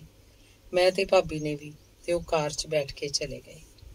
ਵਹੁਟੀ ਤਾਂ ਉਹਦੀ ਤੇਜ਼ ਲੱਗਦੀ ਹੈ। ਵਾਪਸ ਅੰਦਰ ਨੂੰ ਮੁੜੇ ਆਉਂਦਿਆਂ ਵੀਰ ਵੱਲ ਝਾਕ ਕੇ ਭਾਬੀ ਨੇ ਕਿਹਾ, ਨਹੀਂ, ਬੰਦਾ ਚੰਗਾ ਹੈ। ਆਖ ਵੀਰ ਨੇ ਗੱਲ ਮੁਕਾ ਦਿੱਤੀ ਤੇ ਕਾਹਲੀ ਨਾਲ ਪੌੜੀਆਂ ਚੜ੍ਹ ਕੇ ਬਾਪੂ ਜੀ ਕੋਲ ਨੂੰ ਚਲਾ ਗਿਆ। ਅੰਗ ਤੀਸਰਾ। ਸਤੰਬਰ ਵਿੱਚ ਪ੍ਰੀਤ ਦਾ ਵਿਆਹ ਸੀ। ਮੈਂ ਤੇ ਮੇਰੇ ਸ੍ਰੀਮਾਨ ਜੀ ਅਸੀਂ ਕੁਝ ਦਿਨ ਪਹਿਲਾਂ ਚਲੇ ਗਏ ਸੀ। ਵੀਰ ਦੇ ਕਈ ਖੱਤ ਵੀ ਆਏ ਸੀ ਤੇ ਨਾਲੇ ਪ੍ਰੀਤ ਦਾ ਪਿਓ ਵੱਡਾ ਵੀਰ ਜਿਉਂਦਾ ਹੁੰਦਾ ਗੱਲ ਹੋਰ ਸੀ। ਹੁਣ ਤਾਂ ਸਭ ਦਾ ਹੀ ਆਪਣੀ ਆਪਣੀ ਥਾਂ ਫਰਜ਼ ਬਣਦਾ ਸੀ। ਪਿੰਡੋਂ ਬਾਪੂ ਜੀ ਵੀ ਆ ਗਏ ਹੋਏ ਸਨ। ਇੱਕ ਕਮਰਾ ਪੂਰਾ ਪ੍ਰੀਤ ਨੂੰ ਦੇਣ ਵਾਲੇ ਸਮਾਨ ਦਾ ਭਰਿਆ ਹੋਇਆ ਸੀ। 2 ਪੇਟੀਆਂ, ਅਲਮਾਰੀ, ਸੋਫਾ ਸੈੱਟ, ਰੇਡੀਓਗ੍ਰਾਮ, ਫਰਿੱਜ, ਮੋਟਰਸਾਈਕਲ ਤੇ ਹੋਰ ਕਿੰਨਾ ਕੁਝ। ਵੀਰ ਚਾਈ ਸਾਰੇ ਕੰਮ ਕਰਦਾ ਭੱਜਿਆ ਫਿਰ ਰਿਹਾ ਸੀ, ਪਰ ਭਾਬੀ ਕੁਝ ਘੁੱਟੀ ਵੱਟੀ ਸੀ। ਕਾਫੀ ਖਰਚ ਕੀਤਾ ਲੱਗਦਾ, ਮੇਰੇ ਪਤੀ ਨੇ ਆਖਿਆ। ਇਹਨਾਂ ਚੀਜ਼ਾਂ ਤੇ ਬੜੇ ਪੈਸੇ ਲੱਗ ਗਏ, ਇਸ ਲਈ ਗਹਿਣੇ ਬਣਵਾਉਣ ਲਈ ਪਰਸੋਂ ਮੈਂ ਆਪਣੀਆਂ ਚੂੜੀਆਂ, ਕੜੇ ਤੇ ਰਾਣੀ ਹਾਰ ਦਿੱਤਾ। ਭਾਬੀ ਬੋਲੀ ਤੇ ਉਹ ਬਹਾਨੇ ਸਿਰ ਦੱਸ ਗਈ ਕਿ ਉਹਦੇ ਗਹਿਣੇ ਵੀ ਲਾਉਣੇ ਪਏ ਨੇ ਵਿੱਚ ਹੀ। ਚੱਲ ਕੋਈ ਨਾ, ਗਹਿਣੇ ਫੇਰ ਤੇਰੇ ਬਣ ਜਾਣਗੇ, ਵੀਰ ਬੋਲਿਆ। ਲੈ ਨਹੀਂ ਬਣਨਗੇ ਤਾਂ ਕੀ ਹੈ, ਭਾਬੀ ਨੇ ਮਰੋੜ ਜਿਹੇ ਨਾਲ ਆਖਿਆ। ਜ਼ਰਾ ਘੱਟ ਕਰ ਲੈਣਾ ਸੀ ਖਰਚ, ਮੈਂ ਵੀਰ ਵੱਲ ਮੂੰਹ ਕਰਕੇ ਕਿਹਾ। ਚਲੋ ਬਬਲੀ ਵਾਰੀ ਘੱਟ ਕਰ ਲਾਂਗੇ, ਉਹ ਬੋਲਿਆ। ਕਿਉਂ? ਬਬਲੀ ਵੀ ਤਾਂ ਉਸੇ ਦਾਦੇ ਦੀ ਪੋਤੀ ਹੈ, ਉਸ ਵਾਰੀ ਘੱਟ ਕਿਉਂ? ਭਾਬੀ ਧਮਕੀ। ਤੁਹਾਨੂੰ ਆਂਟੀ ਅੰਦਰ ਬਾਪੂ ਜੀ ਸਾਦੇ ਨੇ, ਬਬਲੀ ਨੇ ਆ ਕੇ ਮੈਨੂੰ ਆਖਿਆ। ਤੇਰੇ ਵੀ ਬਾਪੂ ਜੀ ਤੇ ਤੇਰੇ ਪਿਓ ਦੇ ਵੀ ਬਾਪੂ ਜੀ ਹੈ ਨਾ? ਸਾਡੇ ਸ੍ਰੀਮਾਨ ਜੀ ਨੇ ਬਬਲੀ ਨੂੰ ਬਾਪੂ ਜੀ ਨੂੰ ਬਾਬਾ ਜੀ ਨਾ ਆਖਣ ਤੇ ਮਖੌਲ ਕੀਤਾ। ਮੈਂ ਅੰਦਰ ਗਈ। ਬੈਠ, ਬਾਪੂ ਜੀ ਬੋਲੇ। ਉਹਨਾਂ ਨੇ ਹੌਲੀ ਹੌਲੀ ਵਾਸਕਟ ਦੇ ਬਟਨ ਖੋਲੇ, ਅੰਦਰਲੀ ਜੇਬ ਚੋਂ ਇੱਕ ਗੁੱਥਲੀ ਕੱਢੀ ਤੇ ਉਸ ਵਿੱਚੋਂ 100 ਦੇ ਨੋਟ ਕੱਢ ਕੇ ਗਿਣਨ ਲੱਗੇ। ਮੈਂ ਚੁੱਪਚਾਪ ਉਹਨਾਂ ਨੂੰ ਦੇਖਦੀ ਰਹੀ। 100 ਦੇ ਇੱਕ ਕਰਕੇ ਉਹਨਾਂ ਨੇ 140 ਨੋਟ ਗਿਣ ਕੇ ਇੱਕ ਪਾਸੇ ਰੱਖ ਦਿੱਤੇ ਤੇ ਬਚਦੇ 3-4 ਇੱਕ ਪਾਸੇ। ਫਿਰ ਉਹੀ ਨੋਟ ਦੂਜੀ ਵਾਰੀ ਗਿਣ ਕੇ ਉਹਨਾਂ ਨੇ ਮੈਨੂੰ ਫੜਾਉਂਦਿਆਂ ਕਿਹਾ, ਭਰਾ ਨੂੰ ਦਿਆ। ਇਹਨੇ ਨੂੰ ਵੀਰ ਆਪ ਹੀ ਕਿਸੇ ਕੰਮ ਅੰਦਰ ਆ ਗਿਆ। ਬਾਪੂ ਜੀ ਪੈਸੇ ਦੇ ਰਹੇ ਨੇ, ਮੈਂ ਨੋਟਾਂ ਦੀ ਥਈ ਉਸ ਵੱਲ ਕਰਦੀ ਨੇ ਕਿਹਾ, ਕੋਈ ਨਹੀਂ ਬਾਪੂ ਜੀ, ਸਰਸੁਰ ਜਾਊ ਵਿੱਚ ਹੀ। ਜਿਹਦੇ ਦੇਣੇ ਲੈਣੇ ਨੇ ਦੇ ਲੈ ਲਓ, ਦੇ ਲੈ ਦਿਓ, ਕੁਛ ਹਾੜੀ ਨੂੰ ਭੇਜ ਦੋ। ਵੀਰ ਨੇ ਖੁਸ਼ ਹੋ ਕੇ ਨੋਟਾਂ ਦੀ ਥਈ ਫੜ ਲਈ ਤੇ ਦੂਜੇ ਕਮਰੇ 'ਚ ਭਾਬੀ ਨੂੰ ਫੜਾਉਣ ਚਲਾ ਗਿਆ। ਘੜੀ ਕੁ ਮਗਰੋਂ ਭਾਬੀ ਬਾਪੂ ਜੀ ਦੇ ਧੋਤੇ ਹੋਏ ਕੱਪੜੇ ਲਿਆ ਕੇ ਬੋਲੀ, ਬਾਪੂ ਜੀ ਇਹ ਪਾ ਲਓ ਤੇ ਉਹ ਲਾ ਦਿਓ, ਧੋ ਦਿੰਨੀ ਆ। ਕੋਈ ਨਹੀਂ, ਅਜੇ ਚੰਗੇ ਨੇ, ਆਖ ਬਾਪੂ ਜੀ ਨੇ ਬਚਦੇ ਨੋਟ ਗਿਣੇ। 100 ਦਾ ਨੋਟ ਮੈਨੂੰ ਦਿੰਦਿਆਂ ਕਿਹਾ, ਲੈ ਜਾਣ ਵੇਲੇ ਮੈਨੂੰ ਭੁੱਲੀ ਨਾ ਜਾਵੇ, ਤੂੰ ਵੀ ਆਪਣਾ ਹੁਣੇ ਲੈ ਲੈ। ਮੇਰਾ ਰਹਿਣ ਦਿਓ ਬਾਪੂ ਜੀ। ਫੜ ਵੀ, ਉਹਨਾਂ ਨੇ ਕਿਹਾ। ਨੋਟ ਮੈਂ ਲੈ ਲਿਆ। बाकी दे ਜਿਹੜੇ बचे चंगी तरह तय करके गुत्थड़ी च पा के वास्कट दी अंदरली जेब च पा के वास्कट दे बटन बंद कर लए। घर चंगा मिल गया, लड़का भी चंगा ही लगदा सी। पटियाले बाजार च तुरिया ਜਾਂਦਾ, ਇਹਨਾਂ ने एक दिन विखाया सी। मैं क्या सब चंगा है ਜਿਹੜਾ है ਹੁਣ ਤਾਂ, बापू जी बोले। शगन पाउण ਗਿਆ ने ਤੁਸੀਂ ਦੇਖਿਆ ਹੀ ਹੋਊ। आहो देखिया सी, ਉਹ बोले। ਕਿਹੋ ਜਿਹਾ ਲੱਗਿਆ ਸੀ? ਚੰਗਾ ਹੈ, ਪਰ ਇਉਂ ਕੀ ਪਤਾ ਲੱਗਦਾ ਹੈ। ਹੁਣ ਪ੍ਰੀਤ ਆਪਣੀ ਹੋਰ ਤਰ੍ਹਾਂ ਦੀ ਹੈ। ਜਿਹੜੇ ਧੀ ਪੁੱਤ ਨੇ ਕਦੇ ਕੁਛ ਕਹਿ ਕੇ ਨਾ ਸੁਣਾਉਣਾ ਹੋਵੇ, ਉਸ ਲਈ ਤਾਂ ਬੰਦੇ ਥੋੜੇ ਜਿਹੇ ਰੱਬ ਤੋਂ ਡਰਨ ਵਾਲੇ ਚਾਹੀਦੇ ਸੀ। ਪਰ ਤੁਹਾਨੂੰ ਕਿਵੇਂ ਪਤਾ ਹੈ ਕਿ ਜਗਮੋਹਨ ਰੱਬ ਤੋਂ ਡਰਦਾ ਨਹੀਂ? ਮੈਂ ਹੱਸ ਕੇ ਪੁੱਛਿਆ। ਅੱਗੋਂ ਬਾਪੂ ਜੀ ਕੁਝ ਨਹੀਂ ਬੋਲੇ। ਖੂੰਡੇ ਦਾ ਸਹਾਰਾ ਲੈ ਕੇ ਉੱਠੇ ਤੇ ਬਾਹਰ ਲੌਨ 'ਚ ਜਾ ਕੇ ਬੈਠ ਗਏ। ਵਿਆਹ ਸੁੱਖ ਸਾਂਦ ਨਾਲ ਹੋ ਗਿਆ। ਸੂਹੇ ਕੱਪੜਿਆਂ 'ਚ ਵੀਰ ਬੋਟੀ ਜੀ ਪ੍ਰੀਤ ਬੜੀ ਸੋਹਣੀ ਲੱਗ ਰਹੀ ਸੀ। ਤੁਰਨ ਵੇਲੇ ਉਹ ਮੋਟੇ ਮੋਟੇ ਹੰਝੂ ਸੁੱਟ ਕੇ ਰੋਈ। ਬਾਪੂ ਜੀ ਵੀ ਰੋ ਪਏ, ਸ਼ਾਇਦ ਇਹ ਸੋਚ ਕੇ ਕਿ ਵੱਡੇ ਵੀਰ ਦੀ ਧੀ ਅੱਜ ਸਹੁਰੀ ਚੱਲੀ ਸੀ ਤੇ ਤੋਰਨ ਵੇਲੇ ਉਹ ਆਪ ਹਾਜ਼ਰ ਨਹੀਂ ਸੀ। ਜਗਮੋਹਨ ਚੁੱਪ ਕਰਾ, ਤੇਰੀ ਵਹੁਟੀ ਤਾਂ ਰੋਂਦੀ ਹੈ। ਉਹਦੀ ਭਾਬੀ ਨੇ ਕਾਰ 'ਚ ਬੈਠੇ ਜਗਮੋਹਨ ਨੂੰ ਮਖੌਲ ਕੀਤਾ। ਛੱਡ ਚੱਲੀਏ ਜੇ ਰੋਂਦੀ ਹੈ। ਜਗਮੋਹਨ ਨੇ ਜਦੋਂ ਆਖਿਆ ਤਾਂ ਵੀਰ ਦੇ ਚਿਹਰੇ ਤੇ ਬੇਮਲੂਮੀ ਜਿਹੀ ਸ਼ਿਕਨ ਆਈ। ਇਸ ਤਰ੍ਹਾਂ ਦਾ ਮਖੌਲ ਉਹਨੂੰ ਚੰਗਾ ਨਹੀਂ ਸੀ ਲੱਗਿਆ। ਫੁੱਲਾਂ ਦੇ ਸਿਹਰਿਆਂ ਹਾਰਾਂ ਨਾਲ ਲੱਦੀ ਕਾਰ ਜਦੋਂ ਸਾਹਮਣਾ ਮੋੜ ਮੁੜੀ ਤਾਂ ਕੋਲਿਆਂ ਦੀ ਰੇਹੜੀ ਮਿਲੀ। ਮੈਂ ਬਹੁਤਾ ਮੰਨਦੀ ਤਾਂ ਨਹੀਂ ਇਹਨਾਂ ਵਹਿਮਾਂ ਭਰਮਾਂ ਨੂੰ, ਫੇਰ ਵੀ ਇਹ ਗੱਲ ਜਿਵੇਂ ਮੈਨੂੰ ਬੇਆਰਾਮ ਜਿਹੀ ਕਰ ਗਈ। ਪ੍ਰੀਤ ਨੂੰ ਤੋਰ ਕੇ ਢਿੱਲੇ ਜਿਹੇ ਹੋਏ ਅਸੀਂ ਸਭ ਡਰਾਇੰਗ ਰੂਮ 'ਚ ਆ ਬੈਠੇ। ਰਾਤ ਤੀਕ ਬਾਕੀ ਮਹਿਮਾਨ ਵੀ ਤੁਰ ਗਏ। ਚਲੋ ਇਹ ਵੀ ਬੜਾ ਵੱਡਾ ਬੋਝ ਸਿਰ ਤੋਂ ਹਟਿਆ। ਮੈਂ ਇੱਕ ਕੁਰਸੀ ਤੇ ਬੈਠ ਕੇ ਦੂਜੀ ਤੇ ਲੱਤਾਂ ਰੱਖਦੀ ਨੇ ਵੀਰ ਨੂੰ ਆਖਿਆ, ਬੰਦਾ ਹਰਨਾਮ ਬਹੁਤ ਚੰਗਾ ਹੈ। ਵਿਆਹ ਤੋਂ ਪਹਿਲਾਂ ਜਦੋਂ ਵੀ ਮਿਲਿਆ ਇਹੀ ਆਖਦਾ ਰਿਹਾ, ਕੋਈ ਤਰੱਦਦ ਨਾ ਕਰਿਓ, ਰੱਬ ਦਾ ਦਿੱਤਾ ਸਾਡੇ ਘਰ ਬਥੇਰਾ ਕੁਛ ਹੈ। ਵੀਰ ਬੋਲਿਆ, ਘਰ 'ਚ ਤਾਂ ਵਹੁਟੀ ਦੀ ਚਲਦੀ ਲੱਗਦੀ ਹੈ। ਜਿੱਦਣ ਇੱਥੇ ਆਏ ਨੇ ਗੱਲ ਗੱਲ ਤੇ ਵਹੁਟੀ ਕੰਨੀ ਝਾਕਦਾ ਸੀ। ਭਾਬੀ ਨੇ ਕਿਹਾ, ਸਾਰੇ ਸ਼ਰੀਫ ਆਦਮੀਆਂ ਦੇ ਘਰੀ ਵਹੁਟੀਆਂ ਦੀ ਉਹ ਚਲਦੀ ਹੁੰਦੀ ਹੈ। ਵੀਰ ਨੇ ਮਜ਼ਾਕ ਕੀਤਾ। ਖੰਗੂਰਾ ਮਾਰ ਕੇ ਬਾਪੂ ਜੀ ਅੰਦਰ ਆਏ। ਭਾਬੀ ਨੇ ਸਿਰ ਦੀ ਚੁੰਨੀ ਠੀਕ ਕਰਕੇ ਉੱਪਰ ਲੈ ਲਈ। ਪ੍ਰੀਤ ਬਿਨਾਂ ਜਾਣੀ ਘਰ ਸੁੰਨਾ ਸੁੰਨਾ ਲੱਗਦਾ ਹੈ। ਤਾਂ ਹੀ ਤਾਂ ਕਿਸੇ ਨੇ ਕਿਹਾ ਵੀ ਧੀ ਦੀ ਮਾਂ ਦਾ ਨਾਲੇ ਢਿੱਡ ਖਾਲੀ ਨਾਲੇ ਘਰ ਖਾਲੀ। ਮੈਂ ਕਿਹਾ, ਘਰ ਸੁੰਨਾ ਸੁੰਨਾ ਹੀ ਨਹੀਂ ਲੱਗਦਾ। ਕੱਲ ਤੋਂ ਦੇਖਿਓ, ਅਜੇ ਤਾਂ ਜਦੋਂ ਬੱਚਿਆਂ ਨੂੰ ਸਕੂਲ ਜਾਣ ਵੇਲੇ ਕੱਪੜੇ ਨਾ ਤਿਆਰ ਮਿਲੇ, ਮੈਨੂੰ ਆਉਂਦੇ ਨੂੰ ਰੋਟੀ ਨਾ ਪੱਕੀ ਹੋਈ ਤੇ ਭਾਬੀ ਤੇਰੀ ਸਿਰ ਦੁਖਦੇ ਤੇ ਪੱਟੀ ਨਾ ਬੰਨੀ ਬੈਠੀ ਹੋਈ। ਵੀਰ ਬੋਲਿਆ, ਬੜਾ ਹੀ ਕੰਮ ਕਰ ਲੈਂਦੀ ਸੀ ਪ੍ਰੀਤ। ਮੈਂ ਕਿਹਾ, ਕੰਮ ਕੀ ਕਰ ਲੈਂਦੀ ਸੀ? ਆਦਤਾਂ ਵਿਗਾੜ ਦਿੱਤੀਆਂ ਸਾਰੇ ਟੱਬਰ ਦੀਆਂ। ਬੱਚਿਆਂ 'ਚੋਂ ਕੋਈ ਆਪਣਾ ਕੰਮ ਆਪ ਨਹੀਂ ਕਰਦਾ। ਭਾਬੀ ਤੇਰੀ ਨੂੰ ਪਤਾ ਹੀ ਨਹੀਂ ਹੁੰਦਾ ਵੀ ਘਰ ਦੀ ਕਿਹੜੀ ਚੀਜ਼ ਕਿੱਥੇ ਪਈ ਹੈ। ਕੋਈ ਕੱਪੜਾ ਸੀਣਾ, ਸੀਵੇ ਪ੍ਰੀਤ। ਕਿਸੇ ਨੂੰ ਦਵਾਈ ਦੇਣੀ ਹੈ, ਕਿੰਨੀ ਦਵਾਈ ਦੇਣੀ ਹੈ, ਕਿੰਨੇ ਵਜੇ ਦੇਣੀ ਹੈ, ਪ੍ਰੀਤ ਦੇਵੇ। ਕਿਸੇ ਦੀ ਫੀਸ ਭਰਨੀ ਹੈ, ਪ੍ਰੀਤ ਭਰ ਕੇ ਆਵੇ। ਮੈਨੂੰ ਤਾਂ ਸਮਝ ਨਹੀਂ ਲੱਗਦੀ ਪਿੱਛੋਂ ਇਹ ਸਾਰਨਗੇ ਕਿਵੇਂ। ਵੀਰ ਬੋਲਿਆ, ਉਹਦੀ ਆਦਤ ਹੀ ਸੀ, ਰੱਬ ਨੂੰ ਜਾਨ ਦੇਣੀ ਹੈ। ਮੈਂ ਤਾਂ ਉਹਨੂੰ ਆਪਣੇ ਬੱਚਿਆਂ ਨਾਲੋਂ ਵੱਧ ਰੱਖਿਆ। ਉਹਦਾ ਸੁਭਾਅ ਹੀ ਇਹੋ ਜਿਹਾ ਸੀ ਵੀ ਕੰਮ ਲੱਗੀ ਰਹਿਣਾ ਸਾਰਾ ਦਿਨ। ਭਾਬੀ ਨੇ ਸਫਾਈ ਦੇਣੀ ਚਾਹੀ। ਮਾਂ ਪਿਓ ਦੇ ਸਿਰ ਤੇ ਬੱਚੇ ਹੋਰ ਤਰ੍ਹਾਂ ਦੇ ਹੁੰਦੇ ਨੇ ਤੇ ਮਾਂ ਪਿਓ ਬਾਹਰੇ। ਆਖਦੇ ਬਾਪੂ ਜੀ ਦਾ ਗੱਚ ਭਰ ਆਇਆ।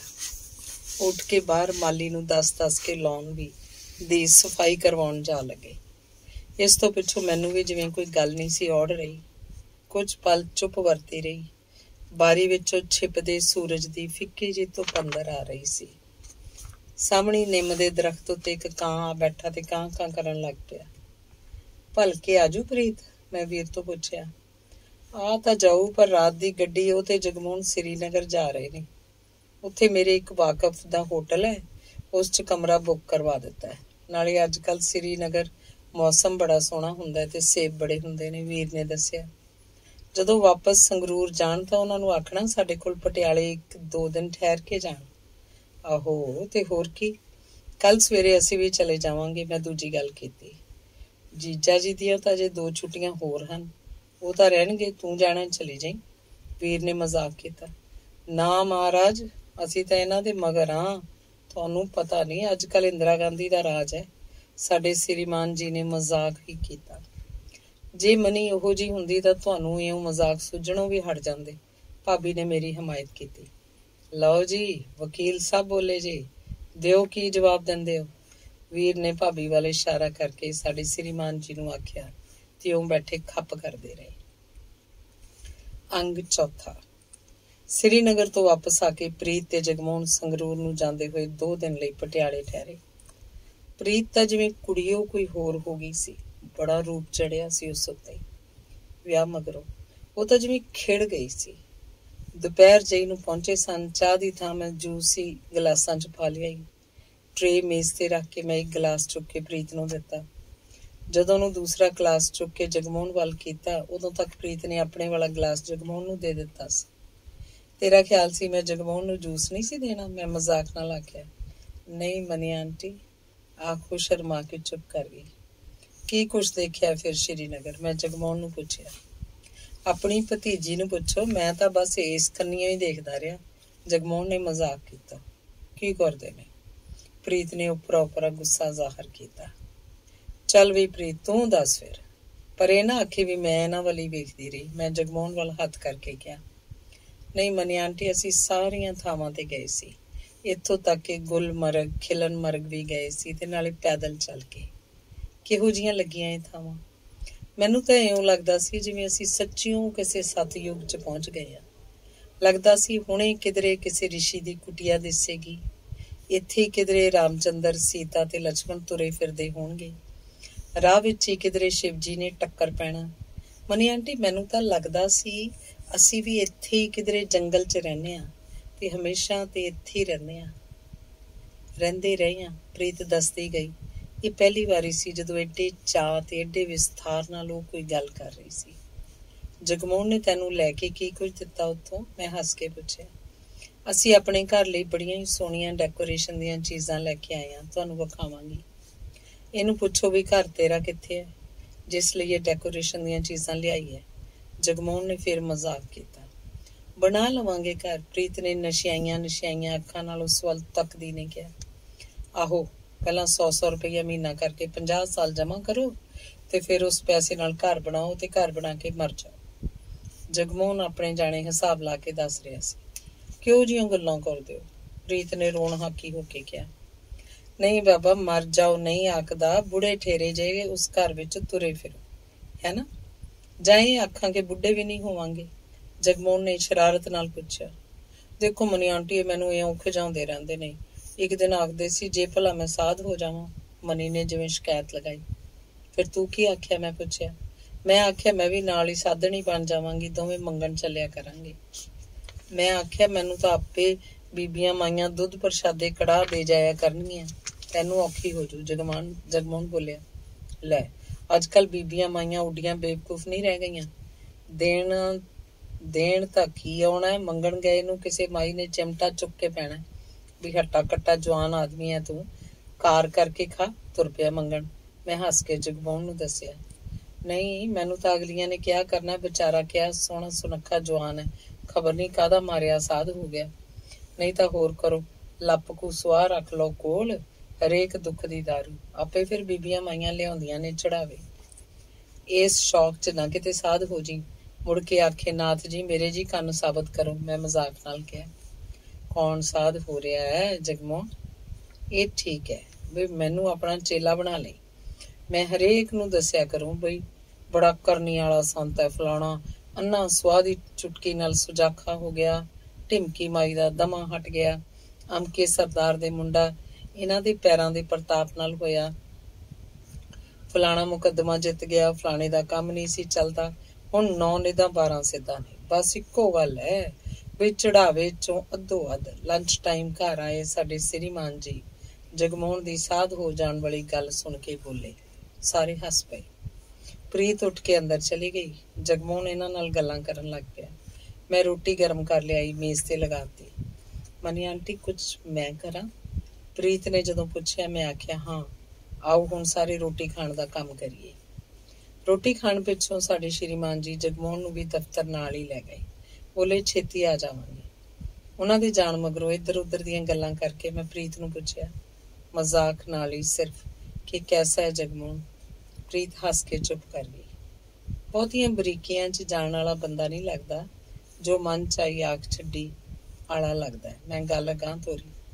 ਚੰਗਾ, ਸਗੋਂ ਅਜਿਹੇ ਬੰਦੇ ਦਿਲ ਦੇ ਖੋਟੇ ਨਹੀਂ ਹੁੰਦੇ। ਨਾਲੇ ਜੋ ਮਨ 'ਚ ਹੁੰਦਾ ਸਾਫ਼ ਪਤਾ ਲੱਗ ਜਾਂਦਾ। ਪ੍ਰੀਤ ਨੇ ਉੱਤਰ ਦਿੱਤਾ, ਤੈਨੂੰ ਪਤਾ ਬਾਪੂ ਜੀ ਬੜੇ ਅਣਮੰਨੇ ਜਿਹੇ ਮਨ ਨਾਲ ਮੰਨੇ ਸੀ। ਇਸ ਲਈ ਪੁੱਛ ਰਹੀ ਹਾਂ ਕਿਉਂਕਿ ਸਿਆਣੇ ਨੇ, ਫਿਰ ਵੀ ਕਿਸੇ ਗੱਲ ਤੋਂ ਤਾਂ ਉਹਨਾਂ ਦੇ ਜੀਅ 'ਚ ਕੋਈ ਗੱਲ ਆਈ ਹੋਊ। ਪ੍ਰੀਤ ਨੇ ਫਿਰ ਵੀ ਕੋਈ ਜਵਾਬ ਨਾ ਦਿੱਤਾ। ਅਸਲ 'ਚ ਮੈਂ ਚਾਹੁੰਦੀ ਸੀ ਪ੍ਰੀਤ ਬਹੁਤ ਖੁਸ਼ ਹੋ ਕੇ ਆਖ ਦੇਵੇ ਕਿ ਜਗਮੋਹਨ ਬਹੁਤ ਚੰਗਾ ਹੈ, ਤਾਂ ਜੋ ਬਾਪੂ ਜੀ ਜਦੋਂ ਮਿਲਣ ਉਹਨਾਂ ਨੂੰ ਦੱਸ ਕੇ ਮੈਂ ਤਸੱਲੀ ਕਰਵਾ ਦਿਆਂ। ਇਸੇ ਲਈ ਮੈਂ ਗੱਲ ਛੇੜੀ। ਸ੍ਰੀਨਗਰ ਕਿਹੋ ਜਿਹੀਆਂ ਗੱਲਾਂ ਬਾਤਾਂ ਕਰਦਾ ਸੀ ਜਗਮੋਹਨ? ਹੁਣ ਤਾਂ ਮਨੀ ਆਂਟੀ ਬਹੁਤ ਚੰਗੇ ਨੇ, ਬੜੀ ਖੱਪ ਪਾਉਂਦੇ ਸੀ, ਮੈਨੂੰ ਬੜੇ ਮਜ਼ਾਕ ਕਰਦੇ ਰਹਿੰਦੇ ਸੀ, ਪਰ ਕਦੇ ਕਦੇ ਇਕੱਲੇ ਹੀ ਸੈਰ ਨੂੰ ਨਿਕਲ ਜਾਂਦੇ, ਕਿੰਨਾ ਕਿੰਨਾ ਚਿਰ ਨਾ ਮੁੜਦੇ, ਤੇ ਜਦੋਂ ਮੁੜਦੇ ਮੂੰਹ ਹੋਰ ਹੀ ਤਰ੍ਹਾਂ ਦਾ ਹੋਇਆ ਹੁੰਦਾ, ਉਦਾਸ ਜਿਹਾ। ਪਤਾ ਨਹੀਂ ਕਿਉਂ। ਤੂੰ ਪੁੱਛਿਆ ਨਹੀਂ? ਆਖਦੇ ਸੀ ਕੋਈ ਗੱਲ ਨਹੀਂ। ਇੱਕ ਦਿਨ ਮੈਂ ਜ਼ਿਆਦਾ ਹੀ ਪੁੱਛੀ ਗਈ ਤਾਂ ਖਿੱਚ ਕੇ ਪਏ ਕਿ ਤੈਂ ਕੀ ਲੈਣਾ? ਕਿਤੇ ਅਫੇਅਰ ਤਾਂ ਨਹੀਂ ਸੀ ਵਿਆਹ ਤੋਂ ਪਹਿਲਾਂ ਕਿਧਰੇ? ਮੈਂ ਮਜ਼ਾਕ ਨਾਲ ਹੱਸ ਕੇ ਪੁੱਛਿਆ। ਅਫੇਅਰ ਹੁੰਦਾ ਤਾਂ ਵਿਆਹ ਕਾਹਨੂੰ ਕਰਾਉਂਦੇ? ਅੱਜ ਕੱਲ੍ਹ ਲੋਕ ਅਫੇਅਰ ਹੋਰ ਗੱਲਾਂ ਲਈ ਕਰਦੇ ਨੇ ਤੇ ਵਿਆਹ ਹੋਰ ਗੱਲਾਂ ਲਈ। ਕੀ ਮਤਲਬ? ਅਫੇਅਰ ਕਰਦੇ ਨੇ ਮੌਜ ਮੇਲੇ ਲਈ ਤੇ ਵਿਆਹ ਕਰਦੇ ਨੇ ਸੁੱਖ ਸ਼ਾਂਤੀ ਲਈ। ਮੈਂ ਜਾਨ ਤੋਂ ਨਾ ਮਾਰ ਦੂੰਗੀ ਅਫੇਅਰ ਵਾਲੀ ਨੂੰ, ਪ੍ਰੀਤ ਤੋਂ ਇੱਕਦਮ ਆਖਿਆ ਗਿਆ ਤੇ ਫਿਰ ਆਪ ਹੀ ਉਹ ਝੇਂਪ ਜੀ ਗਈ ਤੇ ਬੋਲੀ, ਮਨੀ ਆਂਟੀ ਐਵੇਂ ਨਾ ਮੈਨੂੰ ਡਰਾਓ। ਅੱਜ ਕੱਲ੍ਹ ਤਾਂ ਸਾਰੇ ਮੁੰਡਿਆਂ ਦੇ ਹੀ ਹੁੰਦੇ ਨੇ ਅਫੇਅਰ। ਵਿਆਹ ਤੋਂ ਪਹਿਲਾਂ ਡਰਨ ਵਾਲੀ ਇਸ 'ਚ ਕੀ ਗੱਲ ਹੈ? ਨਾਲੇ ਅੱਜ ਕੱਲ੍ਹ ਮੁੰਡੇ ਏਡੇ ਬੇਵਕੂਫ ਨਹੀਂ ਰਹੇ ਵੀ ਕਿਸੇ ਫਿਰਤੂ ਕੁੜੀ ਲਈ ਆਪਣਾ ਘਰ ਉਜਾੜ ਲੈਣ। ਜਿਸ ਲੜਕੀ ਨਾਲ ਅਫੇਅਰ ਕਰਦੇ ਨੇ ਫਿਰ ਵਿਆਹ ਹੀ ਉਸ ਨਾਲ ਕਰ ਲਿਆ ਕਰਨ। ਪ੍ਰੀਤ ਨੇ ਭੋਲੇ ਭਾਅ ਪੁੱਛਿਆ। ਤੂੰ ਤਾਂ ਕਮਲੀ ਹੈ, ਮੈਂ ਜਵਾਬ ਦਿੱਤਾ। ਹਾਂ ਇਹ ਤਾਂ ਕਦੇ ਕਦੇ ਆਖਦੇ ਹੁੰਦੇ ਨੇ ਪ੍ਰੀਤ, ਤੂੰ ਤਾਂ ਉੱਕਾ ਹੀ ਬੁੱਧੂ ਹੈ, ਤੈਨੂੰ ਤਾਂ ਕਾਸੇ ਦਾ ਵੀ ਨਹੀਂ ਪਤਾ। ਮਨੀ ਆਂਟੀ ਮੈਨੂੰ ਕੀ ਨਹੀਂ ਪਤਾ? ਮੈਂ ਸੋਚਿਆ ਤੂੰ ਬੁੱਧੂ ਹੀ ਤਾਂ ਹੈ ਜੋ ਮੇਰੇ ਕੋਲੋਂ ਇਹ ਪੁੱਛ ਰਹੀ ਹੈ, ਪਰ ਆਖਿਆ ਕੁਛ ਨਾ। ਉਹਨੇ ਦੁਬਾਰਾ ਪੁੱਛਿਆ, ਮਨੀ ਆਂਟੀ ਮੈਂ ਬੁੱਧੂ ਕਿਸ ਤਰ੍ਹਾਂ? ਜਗਮੋਹਨ ਨੂੰ ਹੀ ਪੁੱਛ ਲਈ, ਉਂਝ ਸਾਊ ਕੁੜੀਆਂ ਨੂੰ ਅੱਜ ਕੱਲ੍ਹ ਲੋਕ ਬੁੱਧੂ ਆਖਣ ਲੱਗ ਪਏ ਨੇ। ਉਹ ਹੱਸ ਪਈ। ਹੱਸਦੀ ਪ੍ਰੀਤ ਬੜੀ ਸੋਹਣੀ ਲੱਗਦੀ ਸੀ। ਮਨੀ ਆਂਟੀ ਮੈਨੂੰ ਇੱਕ ਆਪਣੇ ਵਰਗਾ ਗੁਲਾਬੀ ਫੁੱਲਾਂ ਵਾਲਾ ਸੂਟ ਲੈ ਦਿਓ, ਜਿਹੋ ਜਿਹਾ ਤੁਸੀਂ ਸਾਡੇ ਵਿਆਹ ਤੇ ਪਾਇਆ ਹੋਇਆ ਸੀ। ਇਹ ਆਖਦੇ ਸੀ ਬੜਾ ਹੀ ਸੋਹਣਾ ਸੀ। ਪ੍ਰੀਤ ਨੇ ਜਦੋਂ ਆਖਿਆ ਮੈਨੂੰ ਬੜਾ ਹੀ ਚੰਗਾ ਲੱਗਿਆ, ਕਿਉਂਕਿ ਪਹਿਲੀ ਵਾਰ ਸੀ ਜਦੋਂ ਪ੍ਰੀਤ ਨੇ ਕਿਸੇ ਚੀਜ਼ ਲਈ ਆਪ ਆਖਿਆ ਸੀ। ਕੱਲ ਚੱਲਾਂਗੇ ਜ਼ਰੂਰ, ਬਾਜ਼ਾਰ ਲੈ ਆਵਾਂਗੇ। ਨਵਯੁੱਗ ਵਾਲਿਆਂ ਦੀ ਦੁਕਾਨ ਤੋਂ ਕਾਫੀ ਪਿਆ ਸੀ ਅਜੇ ਜਦੋਂ ਮੈਂ ਸੂਟ ਲਿਆ ਸੀ। ਜੇ ਨਾ ਹੋਇਆ ਆਖ ਦਿਓ ਮੰਗਵਾ ਦੇਣ। ਚੰਗਾ ਆਖ। ਮੈਂ ਧਿਆਨ ਨਾਲ ਉਹਦੇ ਮੂੰਹ ਵੱਲ ਵੇਖਿਆ। ਉਹਨੂੰ ਜਗਮੋਹਨ ਕੀ ਮਿਲਿਆ ਸੀ ਜਿਵੇਂ ਸਭ ਕਾਸੇ ਲਈ ਉਹਦੇ ਅੰਦਰ ਇੱਕ ਮੋਹ ਜਾਗ ਪਿਆ ਸੀ। ਪ੍ਰੀਤ ਜਦੋਂ ਮੇਰਾ ਵਿਆਹ ਹੋਇਆ ਸੀ ਤਾਂ ਵੱਡੀ ਭਾਬੀ ਨੇ, ਮਤਲਬ ਹੈ ਤੇਰੀ ਮਾਂ ਨੇ, ਆਪਣਾ ਰਾਣੀ ਹਾਰ ਮੈਨੂੰ ਪਾ ਦਿੱਤਾ ਸੀ। ਮੈਂ ਆਖਿਆ ਵੀ ਸੀ, ਭਾਬੀ ਤੂੰ ਐਡੀ ਭਾਰੀ ਚੀਜ਼ ਕਾਹਦੇ ਲਈ ਦਿੰਨੀ ਹੈ? ਬਾਪੂ ਜੀ ਨੇ ਸਾਰੀਆਂ ਚੀਜ਼ਾਂ ਬਣਵਾਈ ਦਿੱਤੀਆਂ ਨੇ। ਪਰ ਆਖਣ ਲੱਗੀ ਮੈਂ ਕਿਹੜਾ ਹੁਣੇ ਪਾਉਣੀ ਆ, ਵਾਧੂ ਹੀ ਪਿਆ, ਸੋ ਰਾਣੀ ਹਾਰ ਮੈਂ ਤੇਰੇ ਲਈ ਰੱਖ ਛੱਡਿਆ। ਤੂੰ ਜਦੋਂ ਮਰਜ਼ੀ ਲੈ ਜਾਈਂ, ਭਾਵੇਂ ਵੇਚ ਕੇ ਪੈਸਿਆਂ ਦੀ ਕੋਈ ਚੀਜ਼ ਲੈ ਲੈ, ਭਾਵੇਂ ਤੁੜਵਾ ਕੇ ਕੁਝ ਬਣਵਾਉਣਾ ਤਾਂ ਬਣਵਾ ਲੈ। ਮੈਂ ਉਹਨੂੰ ਆਖਿਆ ਤੁਸੀਂ ਰੱਖੋ ਮਨੀ ਆਂਟੀ ਉਹ ਹਾਰ। ਉਹ ਬੋਲੀ, ਨਹੀਂ ਤੇਰੀ ਸਹੁੰ ਦੇ ਤਾਂ ਮੈਂ ਤੈਨੂੰ ਦੇਣਾ ਹੀ ਹੈ, ਭਾਵੇਂ ਹੁਣ ਲੈ ਜਾ ਭਾਵੇਂ ਫੇਰ ਲੈ ਜਾ। ਉਹ ਕੁਝ ਪਲ ਚੁੱਪ ਬੈਠੀ ਰਹੀ, ਫਿਰ ਘੜੀ ਵੱਲ ਦੇਖ ਕੇ ਬੋਲੀ, ਅੰਕਲ ਜੀ ਕਦੋਂ ਤੀਕ ਆਉਣਗੇ ਦਫ਼ਤਰ ਤੋਂ? ਮੈਂ ਹੱਸ ਕੇ ਆਖਿਆ ਕਿਉਂ? ਇਉਂ ਕਿਉਂ ਨਹੀਂ ਆਖਦੀ, ਜਗਮੋਹਨ ਨੂੰ ਲੈ ਕੇ ਉਹ ਕਦੋਂ ਕੁ ਆਉਣਗੇ? ਮਨੀ ਆਂਟੀ ਹੈ ਨਹੀਂ ਅਜੀਬ ਗੱਲ, ਇਹ ਲੱਗਦਾ ਹੀ ਨਹੀਂ ਵੀ ਕੁਝ ਦਿਨ ਪਹਿਲਾਂ ਮੈਂ ਇਹਨਾਂ ਨੂੰ ਜਾਣਦੀ ਵੀ ਨਹੀਂ ਸੀ। ਇਉਂ ਹੀ ਲੱਗਦਾ ਜਿਵੇਂ ਅੱਗੇ ਝੇਂਪ ਜੀ ਗਈ, ਜਿਵੇਂ ਹਮੇਸ਼ਾ ਤੋਂ ਤੇਰਾ ਹੀ ਹੁੰਦਾ। ਮੈਂ ਗੱਲ ਪੂਰੀ ਕਰਤੀ। ਉਹਨੇ ਹਾਂ 'ਚ ਸਿਰ ਹਿਲਾਇਆ। ਇੰਨਾ ਬਹੁਤਾ ਪਿਆਰ ਨਹੀਂ ਕਰੀਦਾ। ਆਖਦੇ ਨੇ ਜਿਸ ਔਰਤ ਦਾ ਬਹੁਤ ਜ਼ਿਆਦਾ ਪਿਆਰ ਹੋਵੇ ਆਪਣੇ ਆਦਮੀ ਨਾਲ, ਉਹਦੇ ਕੁੜੀਆਂ ਹੀ ਹੁੰਦੀਆਂ ਨੇ। ਪ੍ਰੀਤੀ ਭਾਵੇਂ ਮੇਰੀ ਭਤੀਜੀ ਸੀ, ਪਰ ਹਾਨਣ ਜੀ ਹੋਣ ਕਰਕੇ ਮੈਂ ਇਹ ਗੱਲ ਵੀ ਆਖ ਦਿੱਤੀ, ਨਹੀਂ ਆਂਟੀ ਸਾਡੇ ਕੁੜੀਆਂ ਨਹੀਂ ਹੁੰਦੀਆਂ, ਲੜਕੇ ਹੀ ਹੋਣਗੇ ਉਹਨਾਂ ਵਰਗੇ। ਕਾਹਲੀ ਨਾਲ ਪ੍ਰੀਤ ਤੋਂ ਆਖਿਆ ਗਿਆ, ਪਰ ਫਿਰ ਸ਼ਰਮ ਨਾਲ ਉਹਦਾ ਮੂੰਹ ਲਾਲ ਹੋ ਗਿਆ। ਫਿਰ ਪ੍ਰੀਤ ਉਸ ਹਾਰ ਦਾ ਕੀ ਕਰਨਾ? ਮੈਂ ਗੱਲ ਬਦਲੀ। ਉਹ ਏਡੀ ਸ਼ਰਮਾ ਜੋ ਰਹੀ ਸੀ। ਫਿਰ ਇਉਂ ਕਰਦੇ ਆ ਮਨੀ ਆਂਟੀ, ਇਸ ਚੋਂ ਇੱਕ ਤਾਂ ਮੈਨੂੰ ਪੈਰਾਂ ਲਈ ਸ਼ਕੁੰਤਲਾ ਚੇਨ ਬਣਾ ਦਿਓ, ਇੱਕ ਹੱਥਾਂ ਲਈ ਪਰੀ ਬੰਦ, ਨਾਲ ਦੇ ਤੁਸੀਂ ਆਪਣੇ ਲਈ ਬਣਵਾ ਲਓ, ਇੱਕ ਇਹਨਾਂ ਦੀ ਘੜੀ ਲਈ ਗੋਲਡਨ ਸਟ੍ਰੈਪ ਬਣਵਾ ਲਾਂਗੇ। ਮੈਨੂੰ ਖਿਆਲ ਆਇਆ ਵੀਰ ਤੇ ਭਾਬੀ ਨੇ ਕਿੰਨੀ ਵਾਰ ਪੁੱਛਿਆ ਸੀ ਕਿ ਪ੍ਰੀਤ ਕੁਝ ਹੋਰ ਤਾਂ ਨਹੀਂ ਲੈਣਾ, ਤਾਂ ਇਹੀ ਆਖਦੀ ਰਹੀ ਕਿ ਨਹੀਂ ਚਾਚੀ ਜੀ ਤੁਸੀਂ ਤੇ ਸਗੋਂ ਬਹੁਤ ਜ਼ਿਆਦਾ ਕਰ ਰਹੇ ਹੋ। ਇਹਨਾਂ ਚੀਜ਼ਾਂ ਨੂੰ ਮਨ ਕਰਦਾ ਹੋਣਾ ਪਰ ਆਖਿਆ ਨਹੀਂ। ਸ੍ਰੀਨਗਰ ਕੋਈ ਪਿਕਚਰ ਨਹੀਂ ਦੇਖੀ? ਮੈਂ ਪੁੱਛਿਆ। ਦੇਖੀ ਸੀ, ਗਰਮ ਹਵਾ। ਤੁਸੀਂ ਦੇਖੀ ਹੈ? ਹਾਂ, ਬਲਰਾਜ ਸਾਹਨੀ ਦੀ ਐਕਟਿੰਗ ਲੱਗਦੀ ਹੋਈ ਨਹੀਂ ਵੀ ਐਕਟਿੰਗ ਹੈ। ਇਉਂ ਲੱਗਦਾ ਜਿਵੇਂ ਸਭ ਕੁਝ ਸੱਚੀ ਇਉਂ ਹੀ ਹੈ। ਮੈਂ ਦੱਸਿਆ, ਮਨੀ ਆਂਟੀ ਉਹਦੀ ਲੜਕੀ ਦਾ ਜਿਸ ਲੜਕੇ ਨਾਲ ਵਿਆਹ ਹੋਣਾ ਸੀ, ਜਦੋਂ ਨਹੀਂ ਹੋ ਸਕਿਆ ਤੇ ਉਹ ਲੜਕਾ ਪਾਕਿਸਤਾਨ ਚਲਿਆ ਜਾਂਦਾ ਹੈ ਤਾਂ ਉਹ ਦੂਜੇ ਲੜਕੇ ਨਾਲ ਸ਼ਾਦੀ ਕਰਨੀ ਮੰਨ ਜਾਂਦੀ ਹੈ। ਤੇ ਇਹ ਸਭ ਠੀਕ ਨਹੀਂ ਸੀ। ਮਜਬੂਰੀਆਂ ਬੜੀ ਵੱਡੀ ਚੀਜ਼ ਹੁੰਦੀਆਂ ਨੇ ਪ੍ਰੀਤ, ਮੈਂ ਉਦਾਸ ਹੋ ਕੇ ਕਿਹਾ। ਦੂਸਰੇ ਲੜਕੇ ਦਾ ਵੀ ਜਦੋਂ ਕਿਤੇ ਹੋਰ ਵਿਆਹ ਹੋਣਾ ਨੀਅਤ ਹੋ ਜਾਂਦਾ ਹੈ ਤਾਂ ਉਹ ਮਰ ਜਾਂਦੀ ਹੈ। ਇਹ ਤੋਂ ਤਾਂ ਪਹਿਲਾਂ ਹੀ ਮਰ ਜਾਂਦੀ, ਪ੍ਰੀਤ ਆਖ ਰਹੀ ਸੀ। ਮਰਨਾ ਏਡਾ ਸੁਖਾਲਾ ਥੋੜਾ ਹੁੰਦਾ, ਮੈਂ ਕਿਹਾ। ਪਰ ਨਹੀਂ ਮਨੀ ਆਂਟੀ, ਇਉਂ ਜਿਉਣ ਨਾਲੋਂ ਮਰਨਾ ਕਿਤੇ ਸੌਖਾ ਹੈ। ਤੂੰ ਤਾਂ ਕਮਲੀ ਹੈ, ਪਤਾ ਨਹੀਂ ਕਿੰਨੀਆਂ ਸਦੀਆਂ, ਕਿੰਨੇ ਯੋਜਨ, ਕਿੰਨੇ ਜਨਮ ਲੰਘ ਕੇ ਇਹ ਮਨੁੱਖੀ ਜਨਮ ਮਿਲਦਾ ਹੈ। ਤੇ ਪਰ ਮਨੀ ਆਂਟੀ ਕੀ ਕਰਨਾ ਹੈ ਇਹ ਮਨੁੱਖੀ ਜਨਮ ਜੇ ਬਿੱਲਿਆਂ ਕੁੱਤਿਆਂ ਵਾਂਗੂ ਹੀ ਕੱਟਿਆ। ਪ੍ਰੀਤ ਗੱਲ ਟੋਕ ਕੇ ਬੋਲੀ। ਮੈਂ ਹੈਰਾਨ ਹੋ ਕੇ ਪ੍ਰੀਤ ਦੇ ਮੂੰਹ ਵੱਲ ਝਾਕਦੀ ਰਹੀ। ਚੁੱਪਚਾਪ, ਸ਼ਾਂਤ ਤੇ ਸਰਲ ਦਿਸਣ ਵਾਲੀ ਇਹ ਲੜਕੀ ਇਉਂ ਵੀ ਸੋਚ ਸਕਦੀ ਹੈ, ਮੈਨੂੰ ਪਹਿਲੀ ਵਾਰੀ ਪਤਾ ਲੱਗਿਆ। ਪ੍ਰੀਤ, ਮੈਂ ਕੁਝ ਆਖਣ ਲੱਗੀ ਸੀ ਕਿ ਮੇਰੇ ਸ੍ਰੀਮਾਨ ਤੇ ਜਗਮੋਹਨ ਆ ਪਹੁੰਚੇ। ਦੇਖੋ, ਜਗਮੋਹਨ ਵੀ ਕਹਿੰਦਾ ਵੀ ਤੁਸੀਂ ਇਹ ਕਾਰ ਲੈ ਲਓ, ਬੜੀ ਸਸਤੀ ਮਿਲਦੀ ਹੈ, ਮੇਰੇ ਪਤੀ ਨੇ ਕਿਹਾ। ਕਾਰ ਸਸਤੀ ਇਸੇ ਲਈ ਮਿਲਦੀ ਹੈ ਵੀ ਪੈਟਰੋਲ ਮਹਿੰਗਾ ਹੈ, ਨਾਲੇ ਆਪਾਂ ਨੂੰ ਐਡੀ ਕਿਹੜੀ ਲੋੜ ਹੈ, ਤੇ ਹੈ ਵੀ ਸੈਕਿੰਡ ਹੈਂਡ। ਮੈਂ ਕਿਹਾ, ਛੱਡੋ ਆਂਟੀ, ਕਿਸੇ ਨੂੰ ਕੀ ਪਤਾ ਲੱਗੂ ਵੀ ਤੁਸੀਂ ਸੈਕਿੰਡ ਹੈਂਡ ਲੈ ਲਈਏ। ਰੋਬ ਤਾਂ ਹੋਊ ਬਈ ਤੁਹਾਡੇ ਕੋਲ ਕਾਰ ਹੈ, ਭਾਵੇਂ ਗਰਾਜ 'ਚ ਖੜੀ ਕਰੀ ਰੱਖਣਾ। ਜਗਮੋਹਨ ਸਾਰੀਆਂ ਗੱਲਾਂ ਦੇ ਜਵਾਬ ਦੇ ਗਿਆ। ਮਰਜ਼ੀ ਹੈ ਇਹਨਾਂ ਦੀ, ਮੈਂ ਗੱਲ ਮੁਕਾਉਣ ਵਾਂਗ ਕਿਹਾ। ਕੱਲ ਹੈ ਹੀ ਫਿਰ, ਨਾਲੇ ਪ੍ਰੀਤ ਹੋਰਾਂ ਨੂੰ ਕਾਰ 'ਚ ਸੰਗਰੂਰ ਛੱਡ ਕੇ ਆਵਾਂਗੇ, ਮੇਰੇ ਪਤੀ ਨੇ ਖੁਸ਼ ਹੋ ਕੇ ਕਿਹਾ। ਜਿਹੜੇ 12,000 ਕਾਰ ਤੇ ਲਾਵਾਂਗੇ, ਕੁਝ ਹੋਰ ਪਾ ਕੇ ਪਲਾਟ ਲੈ ਲੈਂਦੇ ਹਾਂ। ਮੈਂ ਹੋਰ ਦਲੀਲ ਦਿੱਤੀ। ਦੇਖੋ, ਇਹ ਪਲਾਟ ਲੈਣੇ, ਘਰ ਪਾਉਣੇ ਸਭ ਫਜ਼ੂਲ ਗੱਲਾਂ ਨੇ। 26 ਸਾਲ ਆਪਾਂ ਨੂੰ ਜਿੱਥੇ ਵੀ ਜਾਵਾਂਗੇ ਸਰਕਾਰੀ ਘਰ ਮਿਲਦਾ ਰਹੂ, ਤੇ ਜਦੋਂ ਨੂੰ ਰਿਟਾਇਰ ਹੋਣਾ ਹੈ ਉਦੋਂ ਨੂੰ ਮੁਲਕ 'ਚ ਸੋਸ਼ਲਿਜ਼ਮ ਆ ਜਾਣਾ। ਲੋਕਾਂ ਦੇ ਘਰ ਵੀ ਸਰਕਾਰ ਨੇ ਲੈ ਲੈਣੇ ਨੇ, ਫਿਰ ਕੀ ਫਾਇਦਾ।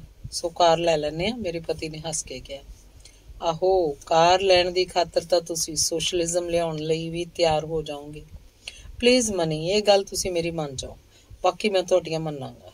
ਤੂੰ ਵੀ ਬਈ ਪ੍ਰੀਤ ਕਰ ਮੇਰੀ ਸਿਫਾਰਿਸ਼, ਫਿਰ ਤਾਂ ਆਪਾਂ ਵੋਟਿੰਗ ਵੀ ਕਰਵਾ ਸਕਦੇ ਹਾਂ, ਉਹਨਾਂ ਨੇ ਪ੍ਰੀਤ ਨੂੰ ਆਖਿਆ। ਠੀਕ ਹੈ ਆਂਟੀ, ਜਿਵੇਂ ਅੰਕਲ ਆਖਦੇ ਨੇ, ਠੀਕ ਹੈ, ਉਹ ਬੋਲੀ। ਚਾਹ ਪੀ ਕੇ ਜਗਮੋਹਨ ਤੇ ਮੇਰੇ ਪਤੀ ਕਾਰ ਲੈਣ ਚਲੇ ਗਏ। ਕਾਰ ਵਾਲੇ ਨਾਲ ਪਹਿਲਾਂ ਹੀ ਇਹਨਾਂ ਨੇ ਗੱਲਬਾਤ ਕਰ ਰੱਖੀ ਸੀ। ਅਗਲੇ ਦਿਨ ਇਹਨਾਂ ਦਫ਼ਤਰੋਂ ਆਪਣਾ ਚਪੜਾਸੀ ਘਰ ਭੇਜ ਦਿੱਤਾ, ਜਿਹਨੂੰ ਡਰਾਈਵਿੰਗ ਵੀ ਆਉਂਦੀ ਸੀ, ਤੇ ਕਾਰ ਤੇ ਜਾ ਕੇ ਅਸੀਂ ਪ੍ਰੀਤ ਦਾ ਗੁਲਾਬੀ ਫੁੱਲਾਂ ਵਾਲਾ ਸੂਟ ਖਰੀਦਿਆ। ਉਹਦੇ ਪਰੀਬੰਦ ਸ਼ਕੁੰਤਲਾ ਚੇਨ ਤੇ ਜਗਮੋਹਨ ਦੀ ਘੜੀ ਲਈ ਸਟ੍ਰੈਪ ਬਣਨਾ ਹੀ ਦੇ ਆਇਆ। ਪ੍ਰੀਤ ਨੇ ਜ਼ਿੱਦ ਕਰਕੇ ਨਾਲ ਦੇ ਹੀ ਮੇਰੇ ਲਈ ਵੀ ਪਰੀਬੰਦ ਤੇ ਸ਼ਕੁੰਤਲਾ ਚੇਨ ਬਣਨੇ ਦੇ ਦਿੱਤੇ, ਤੇ ਇਹਨਾਂ ਦੀ ਘੜੀ ਲਈ ਸਟ੍ਰੈਪ ਵੀ। ਭਾਵੇਂ ਮੈਂ ਬਥੇਰਾ ਆਖਿਆ ਕਿ ਇਹਨਾਂ ਨੂੰ ਸਟੀਲ ਦਾ ਸਟ੍ਰੈਪ ਹੀ ਬਹੁਤ ਪਸੰਦ ਹੈ। ਹੱਥ ਨੇ ਜਗਮੋਹਨ ਤੇ ਪ੍ਰੀਤ ਨੂੰ ਮੈਂ ਆਖਿਆ, ਇੱਕ ਦਿਨ ਹੋਰ ਰਹੋ, ਚੀਜ਼ਾਂ ਤਿਆਰ ਵੀ ਹੋ ਜਾਣਗੀਆਂ। ਪਰ ਜਗਮੋਹਨ ਨਹੀਂ ਮੰਨਿਆ। ਆਖਣ ਲੱਗਾ, ਘਰ ਚਿੱਠੀ ਪਾਈ ਹੋਈ ਹੈ, ਨਾ ਪਹੁੰਚੇ ਤਾਂ ਭਾਬੀ ਬਹੁਤ ਫਿਕਰ ਕਰੂਗੀ। ਤੁਸੀਂ ਚੀਜ਼ਾਂ ਉੱਥੇ ਹੀ ਦੇ ਆਇਓ ਤੇ ਨਾਲੇ ਸਾਨੂੰ ਮਿਲ ਆਇਓ, ਇਸੇ ਬਹਾਨੇ।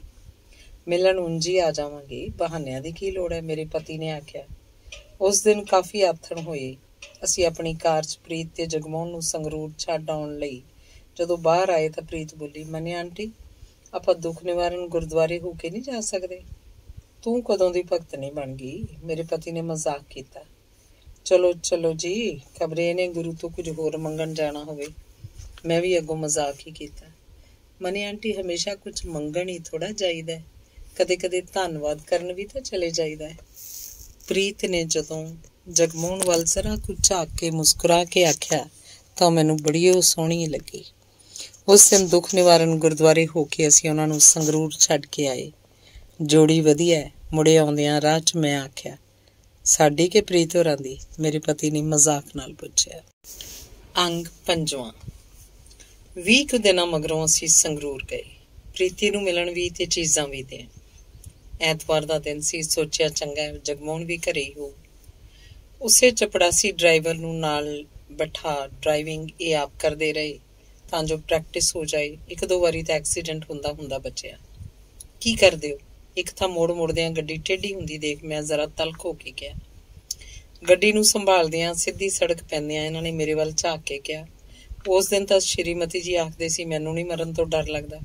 ਨਾ ਬਾਬਾ ਨਾ, ਮੁੜ ਕੇ ਨਹੀਂ ਆਖਦੀ, ਇਹੀ ਆਖੂੰਗੀ ਅੱਗੇ ਤੋਂ ਵੀ ਮੈਨੂੰ ਮਰਨ ਤੋਂ ਬੜਾ ਡਰ ਲੱਗਦਾ ਹੈ। ਇਸ ਲਈ ਤੁਸੀਂ ਗੱਡੀ ਮਿੱਤਸਿਓ ਨੂੰ ਦੇ ਦਿਓ, ਮੈਂ ਹੱਥ ਜੋੜ ਕੇ ਕਿਹਾ। ਪਿਛਲੀ ਸੀਟ ਵਾਲੇ ਬੰਦੇ ਨੂੰ ਐਡਾ ਖਤਰਾ ਨਹੀਂ ਹੁੰਦਾ, ਡਰੋ ਨਾ, ਉਹਨਾਂ ਮੈਨੂੰ ਖਿਜਾਣ ਲਈ ਕਿਹਾ। ਮੈਂ ਨਹੀਂ ਅੱਗੋਂ ਤੋਂ ਤੁਹਾਡੇ ਨਾਲ ਆਉਣਾ ਕਦੇ, ਮੈਂ ਸੱਚੀ ਗੁੱਸੇ ਨਾਲ ਆਖਿਆ। ਦੇਖ ਲੈ ਮਿੱਤਸਿਆਂ, ਤੇਰੇ ਬੀਬੀ ਜੀ ਕਿਵੇਂ ਝਿੜਕਦੇ ਨੇ ਮੈਨੂੰ। ਤੈਨੂੰ ਤਾਂ ਨਹੀਂ ਤੇਰੇ ਘਰ ਹੁਣ ਝਿੜਕਾਂ ਪੈਂਦੀਆਂ ਹੋਣੀਆਂ। ਹਾਂਜੀ, ਮਿੱਤਸਿਓ ਨੇ ਆਖਿਆ। ਹਰ ਗੱਲ ਨੂੰ ਹਾਂਜੀ ਆਖਣਾ ਹੈ ਨਾ ਮਿੱਤਸਿਓ। ਹਾਂਜੀ, ਮਿੱਤਸਿਓ ਨੇ ਮੈਨੂੰ ਵੀ ਆਖਿਆ। ਬੀਬੀ ਜੀ ਠੀਕ ਨਹੀਂ ਆਖ ਰਹੇ ਮਿੱਤਸਿਆਂ। ਹਾਂਜੀ ਸਾਹਿਬ, ਉਵੇਂ ਹਾਂਜੀ ਅਖਵਾਈ ਜਾਂਦੇ ਨੇ ਨਾ ਮਿੱਤਸਿਆਂ ਤੇਰੇ ਕੋਲੋਂ। ਹਾਂਜੀ।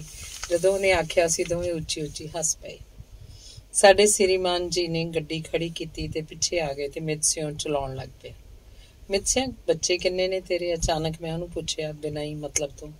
ਜੀ 5 ਕੁੜੀਆਂ ਨੇ ਤੇ 3 ਮੁੰਡੇ। ਜਦੋਂ ਉਹਨੇ ਦੱਸਿਆ, ਪਲ ਦੇ ਪਲ ਲਈ ਸਾਨੂੰ ਦੋਵਾਂ ਨੂੰ ਜਿਵੇਂ ਕੋਈ ਗੱਲ ਨਾ ਔੜੀ। ਗੁਜ਼ਾਰਾ ਤਾਂ ਔਖਾ ਹੀ ਹੁੰਦਾ ਹੋਣਾ, ਮੈਂ ਪੁੱਛਿਆ। ਜਿਹਨੇ ਮੂੰਹ ਦਿੱਤਾ ਰੋਟੀ ਨਹੀਂ ਦਊਗਾ, ਆਪੇ ਉਹਨੂੰ ਚਿੰਤਾ ਸਭ ਦੀ। ਉਹ ਤਾਂ ਪੱਥਰ 'ਚ ਵੀ ਕੀੜੇ ਨੂੰ ਦਿੰਦਾ ਆਹਾਰ, ਸਾਨੂੰ ਨਾ ਦੇਊਗਾ ਬੀਬੀ ਜੀ, ਮਿੱਤਸਿਆਂ ਦਾ ਜਵਾਬ ਸੀ। ਮੁੰਡੇ ਵੱਡੇ ਨੇ ਕਿ ਕੁੜੀਆਂ? ਮੈਂ ਪੁੱਛਿਆ। ਮੇਰਾ ਮਤਲਬ ਸੀ ਤੇਰੇ ਨਾਲ ਸਹਾਰਾ ਦੇਣ ਵਾਲਾ ਕੋਈ ਹੈ ਜਾਂ ਨਹੀਂ। ਕੁੜੀਆਂ ਸਹੁਰੀਆਂ ਵੱਡੀਆਂ ਨੇ, 2 ਤਾਂ ਵਿਆਹ ਦਿੱਤੀਆਂ ਨੇ, 3 ਅਜੇ ਰਹਿੰਦੀਆਂ ਨੇ। ਇੱਕ ਅੱਧੀ ਸਾਡੇ ਕੋਲ ਹੀ ਛੱਡ ਦੇ ਕੰਮ ਧੰਦਾ ਕਰਨ ਨੂੰ, ਨਾਲੇ ਤਨਖਾਹ ਦੇ ਦਿਆ ਕਰੂੰ। ਮੈਂ ਝਿਜਕਦੀ ਗਈ, ਆਖ ਹੀ ਦਿੱਤਾ। ਡਰ ਤਾਂ ਕੋਈ ਨਹੀਂ, ਆਪਣਾ ਘਰ ਹੈ ਬੀਬੀ ਜੀ, ਪਰ ਕੁੜੀਆਂ ਨੂੰ ਉਹਨਾਂ ਦੀ ਮਾਂ ਨਹੀਂ ਕੰਮ ਤੇ ਲਾਉਂਦੀ ਕਿਸੇ ਦੇ। ਅਖੇ ਲੋਕ ਕਹਿਣਗੇ ਧੀਆਂ ਦੀ ਕਮਾਈ ਖਾਂਦੇ ਨੇ, ਨਾਲੇ ਉਹ ਧੀ ਪੁੱਤ ਹੱਥਾਂ ਚੋਂ ਨਿਕਲ ਜਾਂਦਾ ਹੈ। ਸਾਡੇ ਗਰੀਬਾਂ ਕੋਲ ਹੈ ਹੀ ਕੀ ਹੋਰ ਸਵਾਏ ਇੱਜ਼ਤ ਤੋਂ। ਵੱਡਾ ਮੁੰਡਾ ਜ਼ਰਾ ਕੁ ਹੁਸ਼ਿਆਰ ਹੋ ਜੇ, ਤੁਹਾਡੇ ਕੋਲ ਹੀ ਛੱਡ ਜੂ, ਨਾਲੇ ਪੜ੍ਹਾ ਦਿਓ, 4 ਅੱਖਰ ਨਾਵਾਂ ਉਠਾੜਨ ਜੋਗਾ ਤਾਂ ਹੋ ਜੂ। ਵੱਡੇ ਹੋਏ ਨੂੰ ਸਾਹਿਬ ਚਪੜਾਸੀ ਲਾ ਲੈਣਗੇ ਆਪਣੇ ਮੂਹਰੇ, ਮਿੱਤਸਿਓ ਨੇ ਆਖਿਆ। ਮੈਨੂੰ ਲੱਗਿਆ ਭਾਵੇਂ ਕੋਈ ਅਮੀਰ ਹੈ ਭਾਵੇਂ ਗਰੀਬ, ਹਰੇਕ ਨੇ ਆਪਣੇ ਲਈ ਰਾਹ ਚੁਣਿਆ ਹੋਇਆ, ਹੱਦਾਂ ਬੰਨੇ ਮਿੱਥੇ ਹੋਏ ਨੇ ਤੇ ਉਹਨਾਂ ਵਿਚਕਾਰ ਹੀ ਘੁੰਮਦਾ ਰਹਿੰਦਾ ਤੇ ਆਪਣੇ ਜਾਣੇ ਉਹ ਪਤਾ ਨਹੀਂ ਕਿੰਨੀਆਂ ਕੁ ਮੰਜ਼ਿਲਾਂ ਮਾਰ ਰਿਹਾ ਹੁੰਦਾ, ਜਿਵੇਂ ਇੱਕ ਮਿੱਤਸਿਓ ਹੈ। ਸੜਕ ਦੇ ਕੰਢੇ ਦੂਰ ਤੱਕ ਖੇਤ ਸਨ। ਖੇਤਾਂ 'ਚ ਹਰੀ ਕਚੂਰ ਕਣਕ ਖੜੀ ਸੀ, ਕਿਧਰੇ ਕਿਧਰੇ ਇੱਖ ਬੀਜਿਆ ਹੋਇਆ ਸੀ, ਕਿਤੇ ਕਿਤੇ ਟਿਊਬਵੈੱਲ ਚੱਲ ਰਿਹਾ ਸੀ।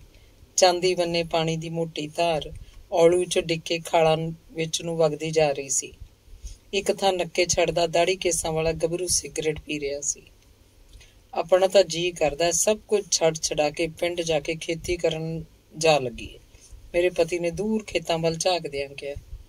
ਆ ਖੇਤਾਂ 'ਚ ਕੰਮ ਕਰਨ ਵਾਲੇ ਸੋਚਦੇ ਹੋਣਗੇ ਭਾਈ ਨੂੰ ਕਿੱਡੀ ਮੌਜ ਹੈ, ਕਾਰ 'ਚ ਚੜਿਆ ਜਾਂਦਾ। ਮੈਂ ਹੱਸ ਕੇ ਉੱਤਰ ਦਿੱਤਾ। ਇਉਂ ਗੱਲਾਂ ਬਾਤਾਂ ਕਰਦੇ ਅਸੀਂ ਸੰਗਰੂਰ ਪਹੁੰਚ ਗਏ।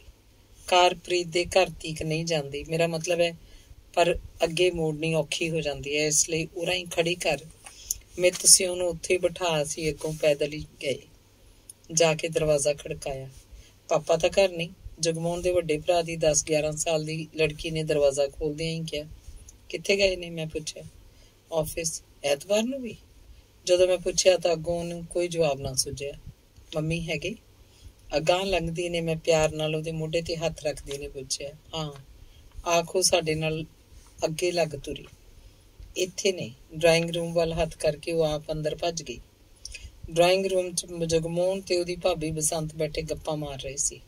ਜਗਮੋਹਨ ਵਾਲ ਧੋ ਕੇ ਸੁਕਾ ਰਿਹਾ ਸੀ ਤੇ ਉਹਦੀ ਭਾਬੀ ਕਿਸੇ ਬੱਚੇ ਦਾ ਸਵੈਟਰ ਬੁਣ ਰਹੀ ਸੀ। ਸਾਨੂੰ ਦੇਖ ਲੱਗਿਆ ਜਿਵੇਂ ਬਹੁਤੇ ਖੁਸ਼ ਨਹੀਂ ਸੀ ਹੋਏ, ਪਰ ਨਾਲ ਹੀ ਇਹ ਵੀ ਲੱਗਿਆ ਕਿ ਇਉਂ ਸ਼ਾਇਦ ਮੈਨੂੰ ਐਵੇਂ ਲੱਗਿਆ। ਸਾਨੂੰ ਉੱਥੇ ਬਿਠਾ ਸੁੱਖ ਸੰਦ ਪੁੱਛ ਭਾਬੀ ਉਹਦੀ ਇਹ ਆਖ ਕੇ ਅੰਦਰ ਜਾਣ ਲਈ ਉੱਠੀ ਕਿ ਪ੍ਰੀਤ ਨੂੰ ਦੱਸਾਂ ਕਿ ਤੇਰੀ ਆਂਟੀ ਆਈ ਹੈ। ਚਲੋ ਮੈਂ ਚੱਲਦੀ ਹਾਂ ਨਾਲ ਹੀ, ਆਖ ਮੈਂ ਨਾਲ ਹੀ ਅੰਦਰ ਆ ਗਈ। ਅੰਦਰ ਰਸੋਈ 'ਚ ਪ੍ਰੀਤ ਰੋਟੀ ਬਣਾ ਰਹੀ ਸੀ। ਮੈਨੂੰ ਦੇਖ ਕੇ ਇੱਕਦਮ ਖਿੜ ਗਈ, ਪਰ ਮੈਂ ਦੇਖਿਆ ਉਹਦੀਆਂ ਅੱਖਾਂ ਦੇ ਕੋਇਆਂ 'ਚ ਪਾਣੀ ਸਿਮ ਆਇਆ ਸੀ। ਪ੍ਰੀਤ, ਮੈਂ ਉਹਨੂੰ ਗਲ ਨਾਲ ਲਾ ਕੇ ਕਿਹਾ। ਕਮਾਲ ਹੈ ਆਂਟੀ, ਤੁਸੀਂ ਆਏ ਹੋ। ਮੈਨੂੰ ਲੱਗਦਾ ਸੀ ਤੁਸੀਂ ਕਿਸੇ ਦਿਨ ਆਓਗੇ। ਅੰਕਲ ਜੀ ਵੀ ਆਏ ਨੇ ਨਾ? ਮੈਂ ਹਾਂ 'ਚ ਸਿਰ ਹਿਲਾਇਆ। ਚਾਹ ਪਾਣੀ ਤਾਂ ਪੁੱਛ ਕੇ ਗੱਲਾਂ ਨਾਲ ਹੀ ਘਰ ਪੂਰਾ ਕਰੇਂਗੀ, ਬਸੰਤ ਉਹਦੀ ਜਠਾਣੀ ਨੇ ਪ੍ਰੀਤ ਨੂੰ ਆਖਿਆ। ਹਾਂ ਆਂਟੀ, ਕੀ ਪੀਓਗੇ, ਚਾਹ ਕਿ ਕੌਫੀ? ਪ੍ਰੀਤ ਸਟੋਵ ਦੀਆਂ ਬੱਤੀਆਂ ਨੀਵੀਆਂ ਕਰਕੇ ਰਸੋਈ ਤੋਂ ਬਾਹਰ ਆਉਂਦੀ ਬੋਲੀ। ਕੋਈ ਨਹੀਂ, ਪੀ ਲਵਾਂਗੇ ਚਾਹ ਕੌਫੀ ਵੀ। ਪਹਿਲੇ ਦੱਸ ਇੰਨੇ ਦਿਨ ਚਿੱਠੀ ਕਿਉਂ ਨਹੀਂ ਪਾਈ ਹੋਈ? ਪਾਈ ਕੋਈ? ਇਹ ਗੱਲ ਨਹੀਂ ਮੰਨੀ ਆਂਟੀ, ਮਨ 'ਚ ਤਾਂ ਮੈਂ ਕਈ ਵਾਰੀ ਤੁਹਾਨੂੰ ਚਿੱਠੀ ਲਿਖੀ ਹੈ, ਕਈ ਵਾਰੀ ਪਾਈ ਹੋਣੀ ਹੈ, ਬਸ ਹੁਣ ਜੀ ਘੋਲ ਜੀ ਹੁੰਦੀ ਰਹੀ। ਦੇਖ ਲਓ ਕਿੰਨੀ ਵਿਗੜ ਗਈ ਹੈ ਤੁਹਾਡੀ ਪ੍ਰੀਤ, ਮੈਂ ਉਹਦੀ ਜਠਾਣੀ ਨੂੰ ਆਖਿਆ। ਇਹਦਾ ਘਰ ਵਾਲਾ ਇਦੋਂ ਵੀ ਬਹੁਤਾ ਵਿਗੜਿਆ ਹੋਇਆ। ਆਪ ਦੀ ਵਹੁਟੀ ਤੋਂ ਨਹੀਂ ਹਰੇਕ ਕੰਮ ਮੈਥੋਂ ਕਰਾਓ। ਜਦੋਂ ਤੁਸੀਂ ਆਏ ਹੋ ਆਖ ਰਿਹਾ ਸੀ ਭਾਬੀ ਵਾਲਾਂ ਨੂੰ ਤੇਲ ਲਾ ਦੇ, ਤਾਂ ਹੀ ਉੱਥੇ ਮੇਰੇ ਸਿਰਹਾਣੇ ਬੈਠਾ ਸੀ। ਉਹ ਬੋਲੀ। ਮੈਨੂੰ ਲੱਗਿਆ ਇਹ ਬਿਨਾਂ ਮੇਰੇ ਸਵਾਲਾਂ ਦੇ ਹੀ ਉੱਤਰ ਕਾਹਤੋਂ ਦੇਈ ਜਾਂਦੀ ਹੈ, ਪਰ ਮੈਂ ਬੋਲੀ ਕੁਝ ਨਾ। ਪ੍ਰੀਤ, ਮੈਂ ਬਣਾਉਣੀ ਆ ਚਾਹ, ਤੂੰ ਬੈਠ ਆਪਣੀ ਆਂਟੀ ਤੇ ਅੰਕਲ ਕੋਲ। ਆਖੋ ਰਸੋਈ ਦੇ ਅੰਦਰ ਚਲੀ ਗਈ।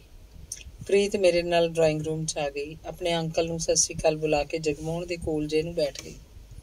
ਇੰਨੇ ਨੂੰ ਪ੍ਰੀਤ ਦਾ ਜੇਠ ਵੀ ਆ ਗਿਆ। ਸਾਨੂੰ ਮਿਲ ਕੇ ਬੇਹੱਦ ਖੁਸ਼ ਹੋਇਆ। ਫਿਰ ਆਪ ਹੀ ਦੱਸਣ ਲੱਗਿਆ ਕਿ ਕੁਝ ਜ਼ਰੂਰੀ ਕਾਗਜ਼ ਤਿਆਰ ਕਰਕੇ ਦਿੱਲੀ ਭੇਜਣੇ ਸੀ, ਇਸ ਲਈ ਦਫ਼ਤਰ ਗਿਆ ਸੀ। ਜਾ ਪ੍ਰੀਤ ਬੇਟਾ, ਚਾਹ ਚੂ ਲਿਆ ਤਿਆਰ ਕਰਕੇ। ਜਦੋਂ ਉਹਨੇ ਆਖਿਆ ਪ੍ਰੀਤ ਚੁੱਪਚਾਪ ਉੱਠ ਕੇ ਅੰਦਰ ਚਲੀ ਗਈ। ਕੁਝ ਮਿੰਟਾਂ ਮਗਰੋਂ ਉਹ ਚਾਹ ਲੈ ਆਈ। ਜਠਾਣੀ ਉਹਦੀ ਨੇ ਇੱਕ ਬਿਸਕਟਾਂ ਦੀ ਤੇ ਇੱਕ ਬਰਫੀ ਦੀ ਪਲੇਟ ਚੁੱਕੀ ਹੋਈ ਸੀ। ਸ਼ੁਕਰ ਹੈ ਜੇ ਕਿਧਰੇ ਤੁਹਾਡਾ ਵੀ ਆਉਣਾ ਹੋਇਆ। ਜੇਠ ਉਹਦਾ ਚਾਹ ਦਾ ਕੱਪ ਫੜਦਾ ਸਾਨੂੰ ਆਖ ਰਿਹਾ ਸੀ। ਇਹ ਪ੍ਰੀਤ ਦੀਆਂ ਕੁਝ ਚੀਜ਼ਾਂ ਦੇਣੀਆਂ ਸੀ, ਸੋਚਿਆ ਆਪ ਹੀ ਦੇ ਆਈਏ। ਮੈਂ ਦੱਸਿਆ, ਚੀਜ਼ਾਂ ਕੀ ਦੇਣੀਆਂ ਸੀ? ਅੱਗੇ ਕੀ ਥੋੜਾ ਕੁਛ ਦਿੱਤਾ? ਨਾਲੇ ਪ੍ਰੀਤ ਬੇਟਾ, ਕੁਛ ਚਾਹੀਦਾ ਹੁੰਦਾ ਦੱਸ ਦਿਆ ਕਰ, ਇਹਨਾਂ ਨੂੰ ਖੇਚਲ ਕਿਉਂ ਦਿੱਤੀ? ਉਹ ਬੋਲਿਆ। ਗੁਲਾਬੀ ਫੁੱਲਾਂ ਵਾਲੇ ਸੂਟ ਵਾਲਾ ਲਿਫਾਫਾ ਤੇ ਗਹਿਣਿਆਂ ਵਾਲੀਆਂ ਡੱਬੀਆਂ ਮੈਂ ਪ੍ਰੀਤ ਨੂੰ ਫੜਾ ਦਿੱਤੀਆਂ। ਪ੍ਰੀਤ ਚੀਜ਼ਾਂ ਲੈ ਕੇ ਬੜੀ ਖੁਸ਼ ਹੋਈ। ਉਸੇ ਵੇਲੇ ਘੜੀ ਦਾ ਸਟੈਪ ਉਹਨੇ ਜਗਮੋਹਨ ਨੂੰ ਵਿਖਾਇਆ। ਮੈਨੂੰ ਨਹੀਂ ਗੋਲਡਨ ਚੰਗਾ ਲੱਗਦਾ, ਇਹਦਾ ਤੂੰ ਐਵੇਂ ਹੀ ਬਣਵਾਇਆ, ਉਹ ਬੋਲਿਆ। ਪ੍ਰੀਤ ਦਾ ਮੂੰਹ ਜਿਵੇਂ ਬੁੱਝ ਗਿਆ। ਮੈਂ ਤਾਂ ਅੱਗੇ ਹੀ ਆਖਦੀ ਸੀ ਜਗਮੋਹਨ ਨੂੰ ਵੀ ਤੇਰੇ ਸਹੁਰਿਆਂ ਨੇ ਜਿੰਨਾ ਸਮਾਨ ਦਿੱਤਾ ਹੈ ਉਸ ਖਾਤਰ ਤਾਂ ਅੱਡ ਘਰ ਵੀ ਪਾ ਕੇ ਦੇਣਾ ਪਊ। ਇਸ ਘਰ 'ਚ ਤਾਂ ਇੰਨਾ ਸਮਾਨ ਧਰਨ ਨੂੰ ਥਾਂ ਹੀ ਨਹੀਂ। ਹੁਣ 2 ਕਮਰੇ ਰੁੰਧੇ ਪਏ ਨੇ। ਪ੍ਰੀਤ ਤਾਂ ਅੱਗੇ ਹੀ ਅੱਡ ਹੋਣ ਵਾਲੀਆਂ ਗੱਲਾਂ ਕਰਦੀ ਹੈ। ਭਾਬੀ ਆਖਦੀ ਹੈ ਆਪਣੇ ਪਲਾਟ 'ਚ ਪਾ ਲਈਏ 2 ਕਮਰੇ। ਜਗਮੋਹਨ ਬੋਲਿਆ। ਅਜੇ ਹੀ ਤੁਹਾਨੂੰ ਕਮਰਿਆਂ ਦਾ ਕਾਹਦਾ ਫਿਕਰ ਹੈ? ਅਜੇ ਖਾਓ ਪਹਿਨੋ ਮੌਜ ਕਰੋ, ਆਪੇ ਹੌਲੀ ਹੌਲੀ ਪੈ ਜਾਣਗੇ। ਹਰਨਾਮ ਜਗਮੋਹਨ ਦੇ ਭਰਾ ਨੇ ਉੱਤਰ ਦਿੱਤਾ। ਮੈਂ ਤਾਂ ਇਹੀ ਆਖਿਆ ਸੀ 2 ਕਮਰੇ ਪਾ ਕੇ ਤੈਨੂੰ ਉੱਥੇ ਭੇਜ ਦਿੰਦੇ ਆ। ਮੈਂ ਤਾਂ ਇੱਥੇ ਹੀ ਰਹੂੰ ਭਾਬੀ ਹੋਰਾਂ ਕੋਲ। ਜਗਮੋਹਨ ਨੇ ਪ੍ਰੀਤ ਵੱਲ ਝਾਕ ਕੇ ਕਿਹਾ। ਉਹਨੇ ਕਿਸੇ ਵੀ ਗੱਲ ਦਾ ਕੋਈ ਉੱਤਰ ਨਹੀਂ ਦਿੱਤਾ। 2 ਕੁ ਘੰਟੇ ਅਸੀਂ ਉਹਨਾਂ ਕੋਲ ਠਹਿਰੇ। ਆਉਣ ਲੱਗਿਆ ਮੈਂ ਪ੍ਰੀਤ ਨੂੰ ਪੁੱਛਿਆ, ਤੂੰ ਏਡੀ ਪੀਲੀ ਜੀ ਕਾਹਤੋਂ ਹੋ ਗਈ ਹੈ? ਉਹ ਹੱਸ ਕੇ ਚੁੱਪ ਕਰ ਰਹੀ। ਉਹਦਾ ਜੇਠ ਤੇ ਜਠਾਣੀ ਤਾਂ ਬਹੁਤ ਜ਼ੋਰ ਲਗਾਉਂਦੇ ਸਨ ਅੱਜ ਇੱਥੇ ਹੀ ਰਹੋ, ਪਰ ਫੇਰ ਆਉਣ ਦਾ ਵਾਅਦਾ ਕਰਕੇ 100 ਰੁਪਈਆ ਪ੍ਰੀਤ ਤੇ ਜਗਮੋਹਨ ਨੂੰ ਦੇ ਕੇ ਉਹਨਾਂ ਨੂੰ ਸਾਡੇ ਕੋਲ ਪਟਿਆਲੇ ਆਉਣ ਲਈ ਆਖ ਕੇ ਤੇ ਨਾਲ ਆਪਣੇ ਵੱਡੇ ਭਰਾ ਭਰਜਾਈ ਨੂੰ ਲੈ ਕੇ ਆਉਣ ਲਈ ਵੀ ਕਹਿ ਕੇ ਅਸੀਂ ਉਸੇ ਦਿਨ ਵਾਪਸ ਆ ਗਏ। ਤੇ ਵਾਪਸ ਆ ਕੇ ਮੈਂ ਵੀਰ ਨੂੰ ਤੇ ਬਾਪੂ ਜੀ ਨੂੰ ਵੀ ਖਤ ਪਾਤੇ ਕਿ ਅਸੀਂ ਸੰਗਰੂਰ ਗਏ ਸੀ। ਪ੍ਰੀਤ ਠੀਕ ਠਾਕ ਹੈ, ਤੁਸੀਂ ਕੋਈ ਫਿਕਰ ਨਾ ਕਰਿਓ। ਪ੍ਰੀਤ ਠੀਕ ਸੀ, ਫਿਰ ਵੀ ਨਾ ਜਾਣੇ ਕਿਉਂ ਜੀ 'ਚ ਮੈਨੂੰ ਪ੍ਰੀਤ ਬਾਰੇ ਇੱਕ ਅਣਜਾਣਿਆ ਫਿਕਰ ਜਿਹਾ ਲੱਗਾ ਰਹਿੰਦਾ ਸੀ। ਇਸੇ ਗੱਲ ਕਾਰਨ ਕਦੇ ਕਦੇ ਮੇਰੇ ਪਤੀ ਮੈਨੂੰ ਆਖਦੇ ਨੇ, ਤੁਹਾਨੂੰ ਤਾਂ ਫਜ਼ੂਲ 'ਚ ਵਾਧੂ ਫਿਕਰ ਕਰਨ ਦੀ ਆਦਤ ਹੈ। ਪਰ ਮੈਂ ਆਖਦੀ, ਮੈਨੂੰ ਭਾਵੇਂ ਨਹੀਂ ਪਤਾ, ਇਸ ਤਰ੍ਹਾਂ ਦੇ ਫਿਕਰ ਦਾ ਕੋਈ ਨਾ ਕੋਈ ਕਾਰਨ ਤਾਂ ਜ਼ਰੂਰ ਹੋਏਗਾ। ਅੰਗ 6ਵਾਂ। ਫੱਗਣ ਦਾ ਮਹੀਨਾ ਸੀ। ਠੰਡ ਮੁੱਕਦੀ ਜਾ ਰਹੀ ਸੀ। ਮਿੱਤ ਸਿਉਂ ਨੂੰ ਆ ਕੇ ਮੈਂ ਨਿੰਮ ਦੀਆਂ ਕਿੰਨੀਆਂ ਸਾਰੀਆਂ ਟਾਹਣੀਆਂ ਮੰਗਵਾਈਆਂ ਵੀ ਪੱਤੇ ਸੂਤ ਕੇ ਛਾਵੇਂ ਸੁਕਾ ਲਵਾਂ। ਗਰਮ ਕੱਪੜੇ ਜਦੋਂ ਟਰੰਕ 'ਚ ਬੰਦ ਕੀਤੇ ਤਾਂ ਵਿੱਚ ਪਾਉਣ ਨੂੰ ਚਾਹੀਦੇ ਹੋਣਗੇ। ਇਹ ਤਾਂ ਆਖਦੇ ਹੁੰਦੇ ਨੇ ਵੀ ਫਨੈਲ ਦੀਆਂ ਗੋਲੀਆਂ ਹੀ ਕਾਫੀ ਹੁੰਦੀਆਂ ਨੇ, ਪਰ ਨਿੰਮ ਦੇ ਪੱਤੇ ਪਾਏ ਬਿਨਾਂ ਮੇਰੀ ਤਸੱਲੀ ਨਹੀਂ ਹੁੰਦੀ। ਬਾਕੀ ਕੀ ਪਤਾ ਕਦੇ ਫਨੈਲ ਦੀਆਂ ਗੋਲੀਆਂ ਨਕਲੀ ਨਿਕਲ ਜਾਣ। ਕੱਪੜਿਆਂ ਦੀ ਤਾਂ ਹੋ ਜੇ ਨਾ ਜਾ ਜਾਂਦੀ, ਤੇ ਨਕਲੀ ਇਸ ਮੁਲਕ 'ਚ ਕੁਝ ਵੀ ਹੋ ਸਕਦਾ। ਦੁਪਹਿਰੇ ਆਟਾ ਗੁੰਦੀ ਦਾ ਆਟਾ ਤਿੜਕਿਆ। ਸੋਚਿਆ ਕੋਈ ਮਹਿਮਾਨ ਆਊ। ਫਿਰ ਸੋਚਿਆ ਕੌਣ ਆਊ?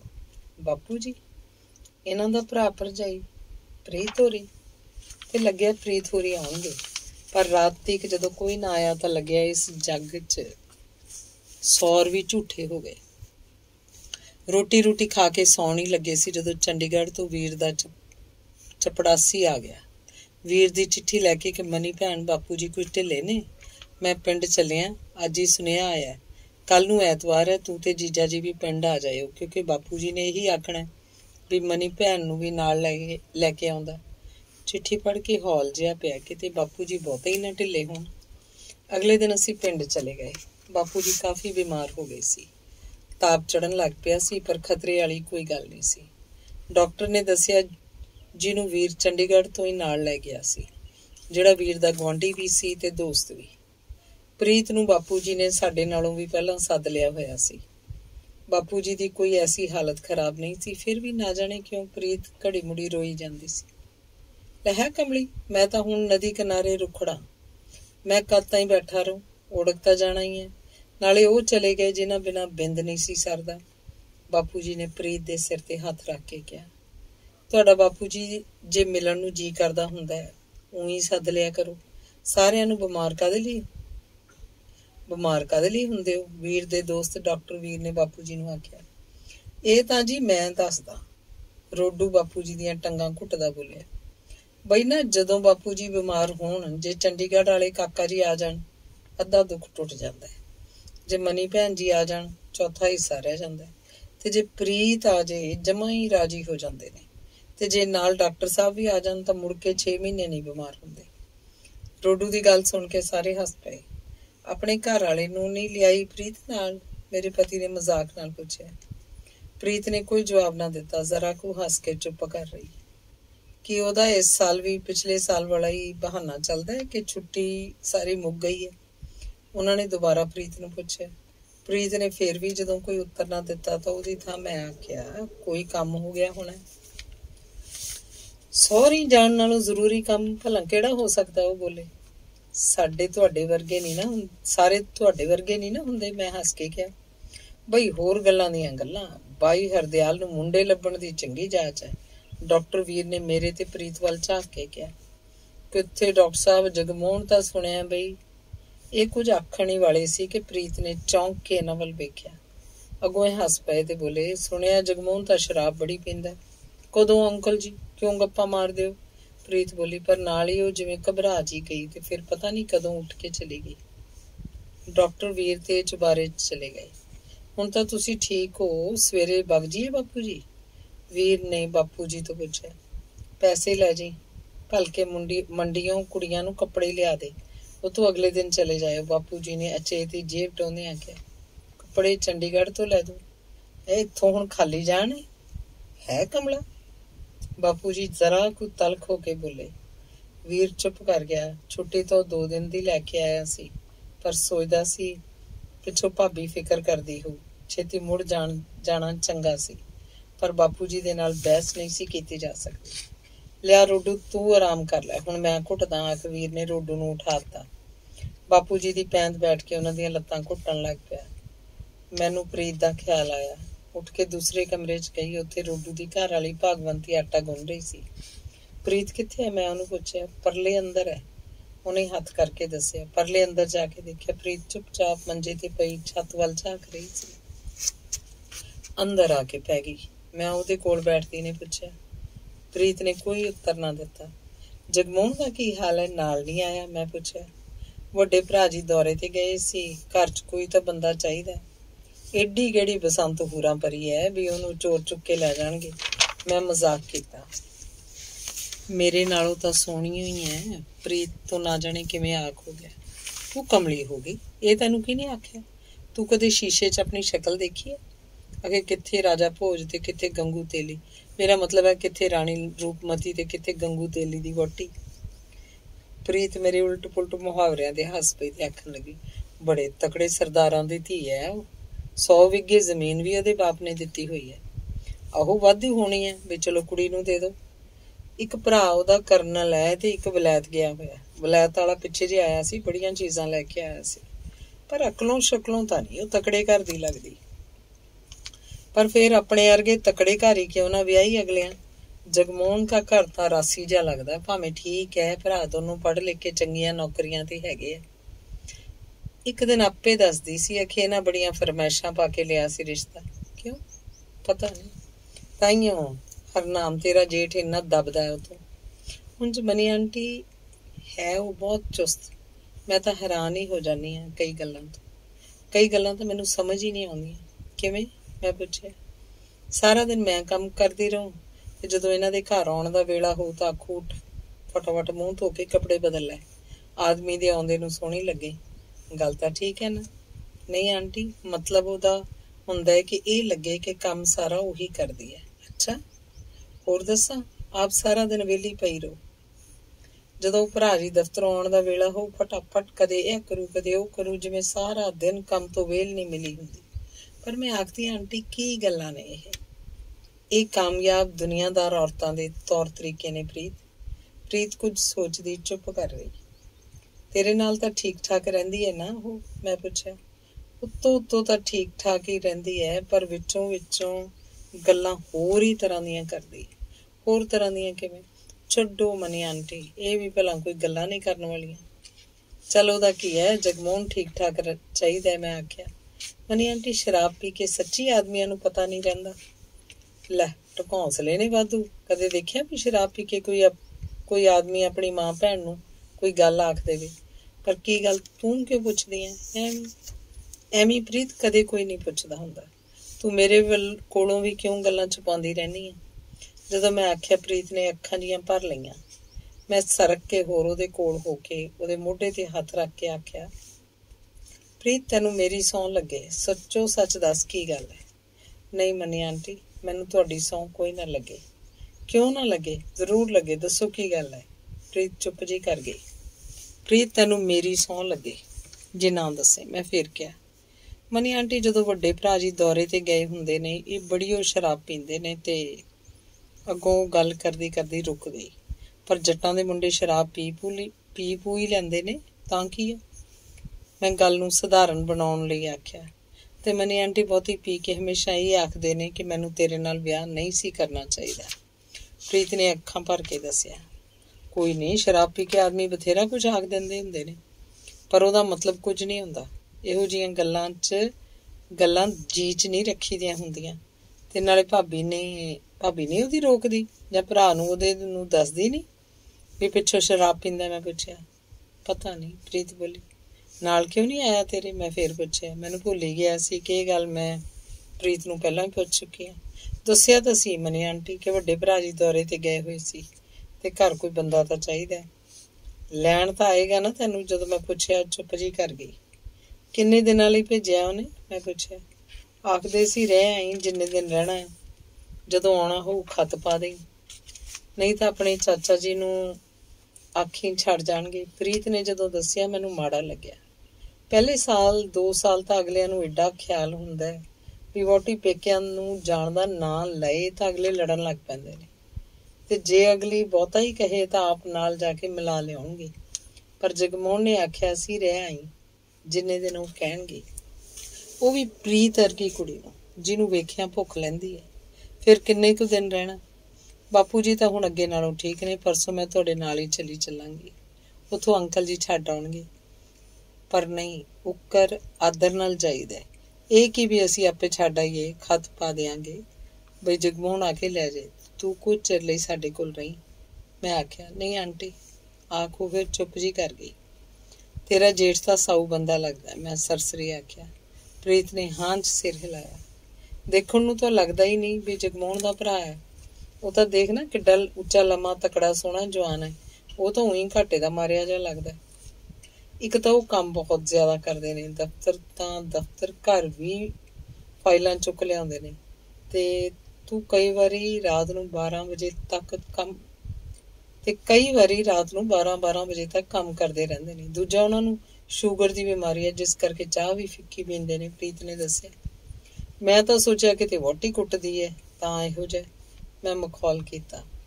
ਮਨੀ ਆਂਟੀ, ਉਹ ਗੁਲਾਬੀ ਫੁੱਲਾਂ ਵਾਲਾ ਸੂਟ ਜਿਹੜਾ ਤੁਸੀਂ ਸੁਆ ਕੇ ਦੇ ਕੇ ਆਏ ਸੀ ਅਜੇ ਤੱਕ ਆਉਣ ਲੱਗ ਹੀ ਪਿਆ, ਪ੍ਰੀਤ ਨੇ ਦੱਸਿਆ। ਪਾਇਆ ਕਿਉਂ ਨਹੀਂ?